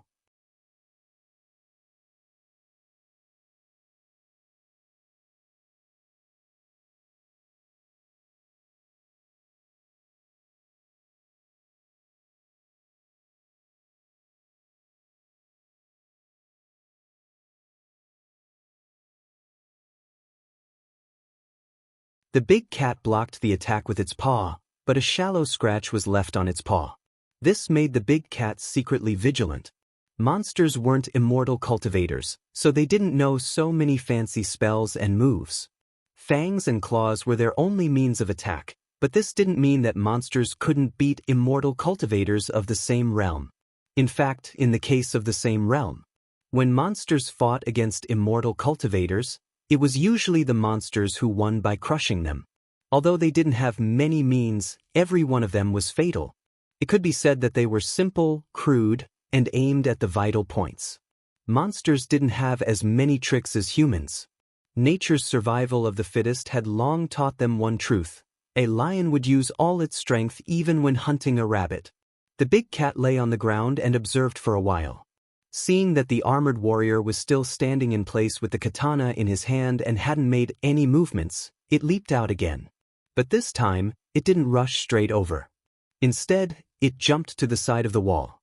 Immediately after, the big cat was like a dragonfly skimming the water. It went along the wall, past the armored warrior, and went directly behind the man in the kimono. The big cat wasn't stupid. This armored warrior didn't look easy to deal with, so it was prepared to kill the man in the kimono first, then slowly deal with the armored warrior. It had been preparing for this attack for a long time. After the sudden explosion, the big cat's speed was even faster than before. The armored warrior was still standing in front of the man in the kimono in a daze, but the big cat had already pounced on the man from behind. Like a fierce tiger coming down the mountain, the big cat's strong body instantly pounced in front of the man in the kimono. A trace of surprise flashed in the man's eyes, as if he didn't expect this monster to know to attack him directly. However, even though he was surprised, the kimono man did not panic at all. As soon as the 9 words mantra came out, the eyes of the armored warrior, who had been standing there in a daze, suddenly flashed red. Then he seemed to have come back to life. The armored samurai was very strange. It was as if he could teleport. He appeared in front of the kimono man and blocked the big cat's attack. The katana came down on the big cat's head again, but this time, the big cat was prepared. Meow! It let out a sharp roar. Then, the big cat did not care about the katana in the armored samurai's hand at all and pounced directly on the armored samurai. The katana slashed on the big cat's body, but it was as if it had hit an iron plate. In an instant, there was a loud sound of metal colliding. Ding! Under the violent impact, the big cat's body could not help but tremble. However, it still did not stop. Instead, it pounced directly on the armored samurai. This was a common hunting method for big cats. They pounced on their prey at an extremely fast speed. After knocking the other party down, they used their mouths to attack the prey's trachea or cervical vertebra to achieve the effect of a one-hit kill. However, an unexpected scene occurred. How powerful was the big cat's full pounce? However, this 2-meter-tall armored samurai resisted it. He stood in place like Mount Tai, majestic and unmoving. Seeing that it did not pounce on the other party, the big cat put its claws on the armored samurai's shoulders, then opened its mouth and bit directly at the other party's neck. Sharp teeth and claws. For monsters, teeth were sharper weapons than claws.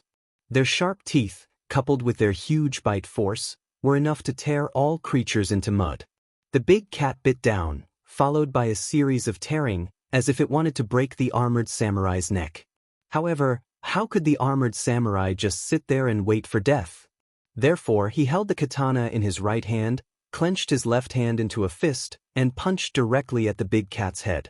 Bang! Bang! The fist hit the big cat's head, making a muffled sound. However, the big cat gritted its teeth and did not let go. Finally, with a soft tearing sound, the armored samurai's head was torn off by the big cat. Seeing that its attack had succeeded, the big cat jumped off the armored samurai's body with the head in its mouth. However, the strange thing was, the armored samurai's head was gone, but he still stood straight in place. The big cat loosened its teeth and threw the head on the ground. His head rolled a few times on the ground before coming to a stop. However, at this moment the big cat realized, this was not a head, it was just an empty helmet.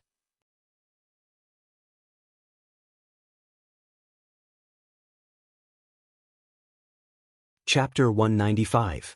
Meow. The big cat looked at the helmet on the ground with some surprise. Although it had high intelligence, it lacked knowledge and experience, so it could not understand the strange situation in front of it. How could an empty set of armor possess the power to match its own?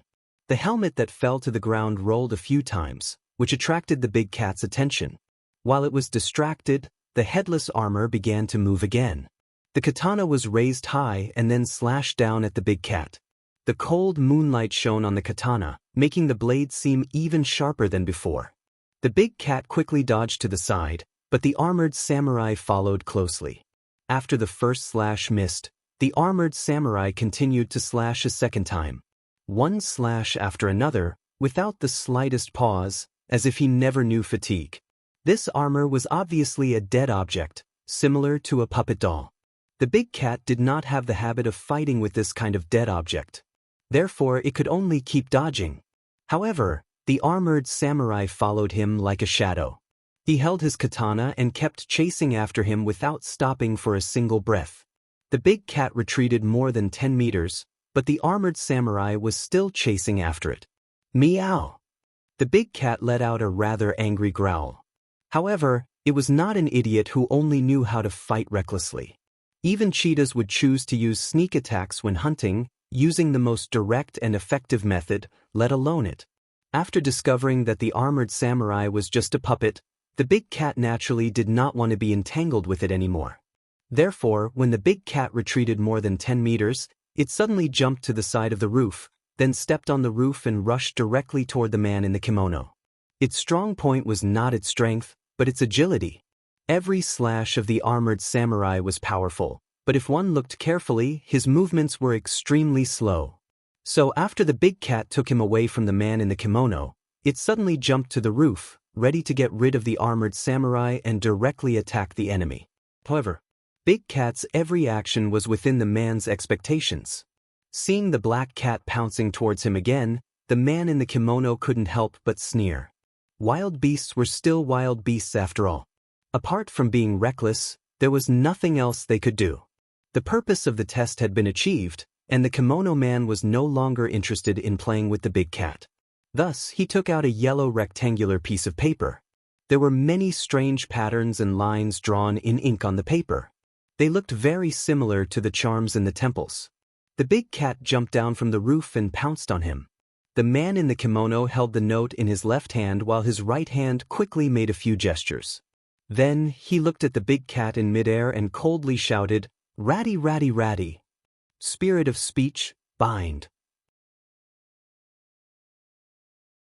As soon as he finished speaking, the piece of paper that was still intact a moment ago instantly turned into countless fine white ashes and disappeared from his hand as if it had been burned by fire. Meow! Suddenly, the big cat let out a slightly panicked scream, because it found that its body had strangely stopped in midair. As if someone had pressed the pause button, the scene instantly froze. The big cat maintained its pouncing posture and stopped in midair, unable to move at all. This was the method of a yin-yang master. In addition to summoning spirit-branded retainers, they also knew yin-yang techniques. This was the foundation of yin-yang masters in the world. Spirit of speech, bind was one of the spells commonly used by yin-yang masters. This spell was somewhat similar to the one Xianxia used to play with his sister-in-law. However, the man in the kimono used a proper yin-yang technique, while Xianxia used force to break through the technique, directly using his true essence as a tentacle. Spirit of speech, bind had a long and short duration, and it would constantly change according to the cultivation of the caster and the target. After all, the big cat was an intelligent monster, so it was bound for less than 3 seconds.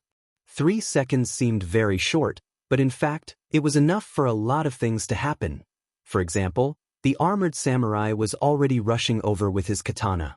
Just as the big cat broke free from its bindings and continued to pounce on the man in the kimono, the katana glinted coldly and directly cut the big cat in the middle. Cut in half. If it was a normal wild beast, it would naturally be cut in half by this attack. However, the big cat was a monster. When it was in battle mode, its fur would stiffen and harden, turning into something comparable to armor to protect itself. Thus, when the katana cut the big cat, it immediately created a series of sparks on its fur. The katana's blade was extremely sharp, and this cut was a solid one, so the big cat immediately cried out in pain. Meow! It was injured. After being hit by this attack, the big cat's body suddenly felt as if it had been hit by a heavy hammer, and it fell heavily to the ground with a dull thud.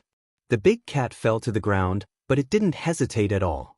It got up and ran, jumping back to the roof in an instant. It really suffered a big loss this time. After seeing the big cat jump back to the roof, the man in the kimono had a surprised expression on his face.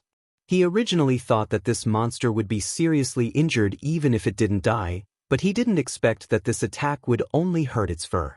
The monster in front of him didn't have much attack power, but its defense was really beyond his imagination. After a short confrontation, the alley temporarily returned to peace.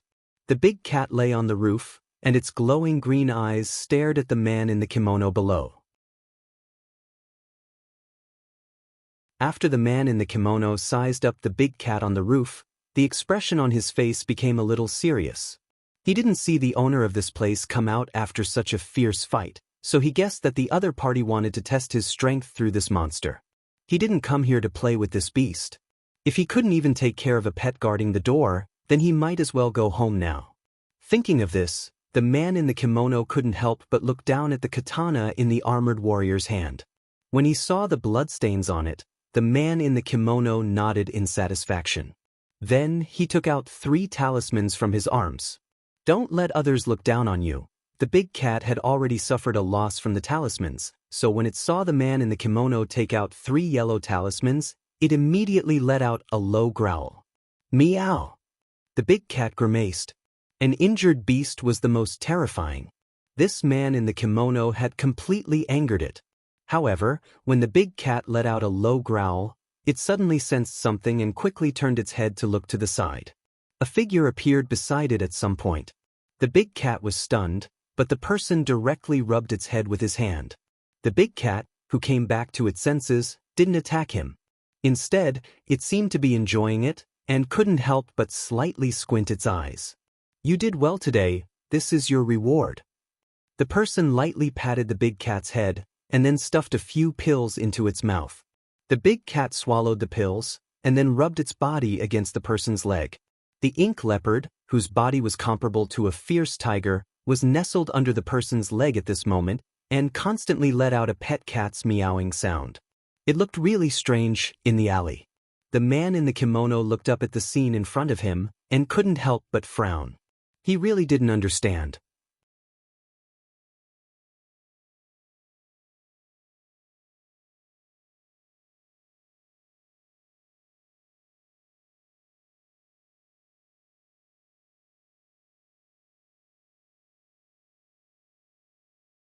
What kind of existence was a celestial being?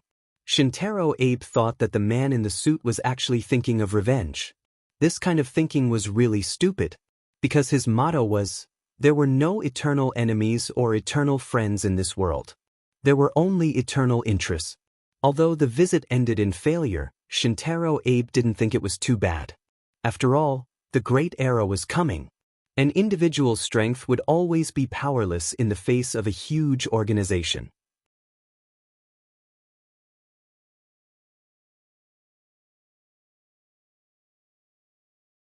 Chapter 197. HTTP status 500-160 / or type exception report / remessage 160 / or description the server encounter at an internal error thatra ventidite from fulfilling this request.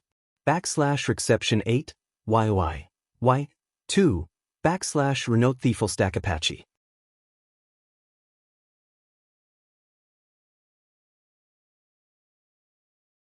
Chapter 198. Because of the opening of the skating rink, the businesses near Hohai also welcomed the peak season, so Chenshi was really picking up money recently. Originally, when the business was good, he should have closed the shop to take care of the children. But Xiao Yuan's timely appearance saved Chenshi a lot of trouble. Xiao Yuan was not a delicate rich girl, and her hands and feet were very agile. She did the work of the tea house alone. In fact, although the business of the tea house was good, there was not much work. Therefore, after work, Xiao Yuan even had time to sit behind the bar to review her homework, which could be regarded as thoroughly carrying forward her spirit of being a top student. Since she did not need to guard the shop at all times, and the skating rink was opened again, the three little guys were naturally happy. They now went to the skating rink every day, and she naturally became the king of the children. They often went abroad, and their skating skills were good. A 4-year-old child was at the age when people liked them. In addition, they did not cause trouble to annoy people, so after a period of time, most of the staff of the skating rink knew these 3 cute little guys. Ninyan, Wenwen, Ming. Once she took them to the skating rink, there would immediately be people greeting them warmly. The bustle of Hohai was always intermittent, and in the blink of an eye, it was already February. February 8th, after the beginning of spring, Little New Year. With the start of the first wave of homecoming craze, the peak period of the Shikahai skating rink was finally over. The resident population of Xianxia was as many as 20 million, but the foreign population accounted for 8 million. In addition, the household registration in Xianxia did not mean that the hometown was in Xianxia. Therefore, once the homecoming craze started, when people left Xianxia with a year's harvest, the bustle of Xianxia became desolate at a speed visible to the naked eye. Gu Lao's hometown was in Jizhou, so he also took the 2 brothers away. This time, they would have to come back after the Lantern Festival. When the little guy heard the news, she was stunned. After all, she had only been in this world for a short time. This was also the first time in her short life experience that she experienced the feeling of being separated from her friends. That feeling was very strange, different from when Aunt Zhang left, but it also made her very uncomfortable, unaccustomed and unhappy. The little fellow didn't roll on the ground or cry. She just pursed her lips and waved goodbye to the brothers in a daze. "Goodbye, little sister. We'll come and play with you after the new year." "Goodbye." Gu Lao led the two brothers away. Xianxia held the little fellow's hand and stood outside the tea house, silently watching them disappear into the distant corner of the street. Feeling that the little fellow's hand was a little cold, Xianxia used his true essence to warm it up. The sudden warmth startled the little fellow. Thus, she looked up at Xianxia and murmured, "Papa," outside a small tea house in Hohai. The father and daughter stood hand in hand. The little fellow looked up while Xianxia lowered his head. At this moment, time seemed to have frozen. Xianxia rubbed her head, then squatted beside the little girl. Seeing this, the little fellow took 2 steps forward, took the initiative to lean into his arms, and then wrapped her arms around Xianxia's neck. Xianxia picked up the little fellow, scratched her nose, and asked with a smile, "Not happy?" The little fellow pouted and nodded. Her pink little face was like the spring that was about to come at the end of winter, like a flower bud that was about to bloom. Coupled with that pitiful look of grievance, it really melted Xianxia's heart. Killing by acting cute. And it was his own daughter's acting cute. Not to mention that he was only in the semi-god realm, even an immortal emperor would not be able to resist this. Moo. Xianxia kissed the little fellow's face heavily. But the little fellow waved her little hands, trying to push Xianxia away. At the same time, she did not forget to pout and shout, "Papa, you're so annoying." Seeing her look of disdain, Xianxia couldn't help but laugh.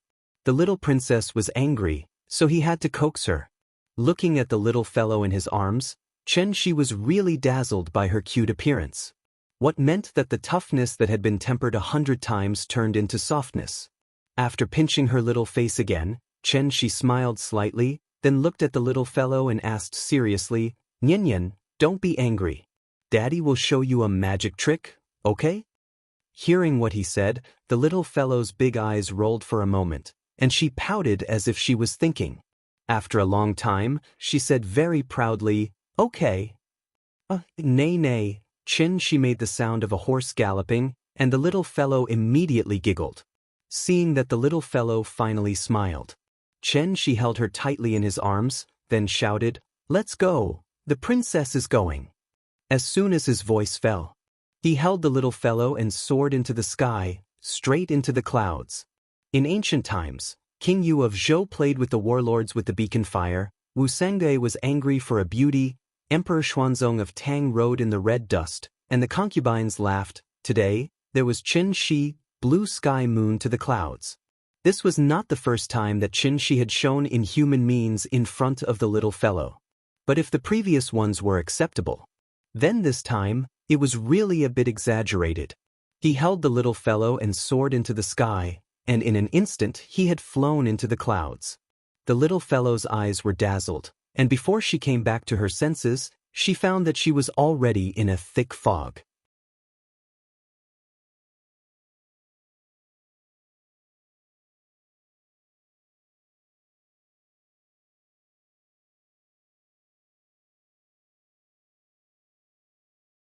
Looking at the stack of $100 bills that Xianxia handed over, Xiao Yuan froze on the spot. Even if there were not 10,000 in this stack, there were at least 8,000. When she came, she did not think about asking for a penny. Now that Xianxia gave her so much money, Xiao Yuan naturally could not accept it. "I can't take this money. Working in the tea house is so boring. I didn't do much and I owe you a big favor. I can't take a penny from you." As she spoke, Xiao Yuan ran out of the bar counter like a wisp of smoke. Looking at her, she was probably afraid that Xianxia would insist on giving her the money. Seeing this, Xianxia could only purposely keep a straight face and said to Xiao Yuan with a serious face, "That's another matter. It's already the spring festival. If you don't accept this money, then I'll be angry." "No, I can't take your money. Dad as well. Our family is not short of money, and I don't want money," Xiao Yuan said very hesitantly. She did not want to take a penny, but Xianxia's attitude was so firm that it put her in a difficult position. Xianxia wanted to give it, but Xiao Yuan did not accept it. At this time, it was natural for the little fellow to come forward. So, Xianxia put the money in the little fellow's hand and put her on the ground. Without waiting for Xianxia to say anything, the little girl held the money and ran to Xiao Yuan's side, then raised her hands high and smiled sweetly, "Sister, your money." This move was fatal to both men and women. As soon as Xiao Yuan saw the little fellow's sweet smile, she subconsciously took the stack of money from her hand. Seeing that she had accepted it, the little girl ran back to Xianxia's side with her short legs and laughed, "Papa, sister will accept it. You are still the best." Xianxia smiled and pinched the little fellow's little face. After picking her up from the ground, he said to Xiao Yuan with a smile, "Let's go. It's time to close." Xiao Yuan stood there with the money in her hand. After hearing Xianxia's words, she asked in surprise, "Closed so early? It's not even 3 o'clock yet." "Let's go. It's the new year. Do you still want to work overtime?" Xiao Yuan was stunned for a moment, and then suddenly understood something. She nodded quickly, packed up, and left the tea house with Xianxia. Since the tea house was closed, Xiao Yuan naturally should go home. After she packed her luggage, Xianxia sent her out of Dongming Alley. There were fewer pedestrians on the street. That kind of desolation that suddenly filled the air should be the so-called New Year's smell. Xiao Yuan thanked Xianxia again and again. After getting in the car, she stretched out her hand and waved goodbye to the father and daughter. Watching the taxi gradually go away, the little fellow suddenly thought of the brothers.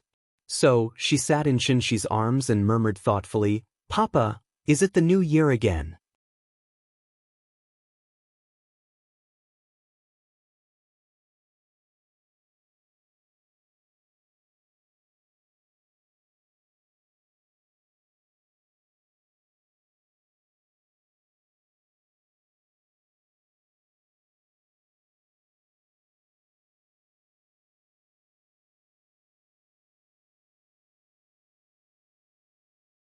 Qin Shueqing and Wang Chuanju stood on the steps outside the east wing. When they saw the little fellow's adorable appearance, Wang Chuanju sighed with emotion. "Yuqing, you were just as adorable when you were Nian Nian's age." Hearing that, Qin Shueqing smiled and said, "People grow up eventually." "Yes, people grow up eventually. When they grow up, they have to start a family and have children. I don't know when I, as a mother, can become a grandmother. Look at your uncle, I'm so envious." Wang Chuanju's sudden exclamation caught Qin Shueqing off guard. After a long silence, she stiffly spat out, "I'm going to practice." After saying that, she quickly ran into the east wing as if she was escaping, leaving Wang Chuanju standing outside, covering her mouth and laughing secretly. 6 adults and 1 child. Naturally, a big table had to be set up, so this New Year's Eve dinner was exceptionally sumptuous. These days, everything was about good luck. Every dish was carefully selected by Xianxia, such as the 5 blessings, 3 sons, Tuan Tuan, Yuan Yuan, Nian Nian Yu, happy tonight, and so on. After he placed the dishes one by one on the big table in the main hall, the little girl didn't even set off the fireworks, and ran back after smelling the aroma. She knelt on the chair and stared at the table full of delicious dishes. Her saliva almost flowed out of her mouth. The little girl turned around and glanced at Qin Ru. She realized that she didn't follow her into the main hall, but turned to the east wing, so she quickly grabbed a piece of pork rib from the table. Who would have thought that her sneaky behavior would be caught red-handed by Wang Chuanju? Wang Chuanju liked this grandniece very much. When she saw the little girl's gluttonous and adorable look, she couldn't help but pat her little head. This sudden movement also gave the little fellow a huge fright. She was gnawing on the pork rib with both hands when she suddenly felt her head being touched. She was so frightened that her little hand trembled, almost throwing the pork rib away. Great aunt." The little girl turned around with the pork rib in her mouth and saw that Wang Chuanju was standing behind her. She immediately pouted her lips and greeted her. Perhaps she had a guilty conscience, or perhaps she wanted to drag her down with her. Therefore, before Wang Chuanju could say anything, the little girl got up from the chair, grabbed a piece of pork rib and handed it to her. She said sweetly, "Great aunt, eat the pork rib." Wang Chuanju looked at the pork rib in the little girl's hand, then looked at her little greasy mouth. She immediately laughed and took the pork rib from her hand. "Io, Nian is so sensible. Good girl," Wang Chuanju said as she sat next to the little girl. When the little girl saw that Wang Chuanju had eaten the pork rib she handed over, her little face suddenly bloomed with joy.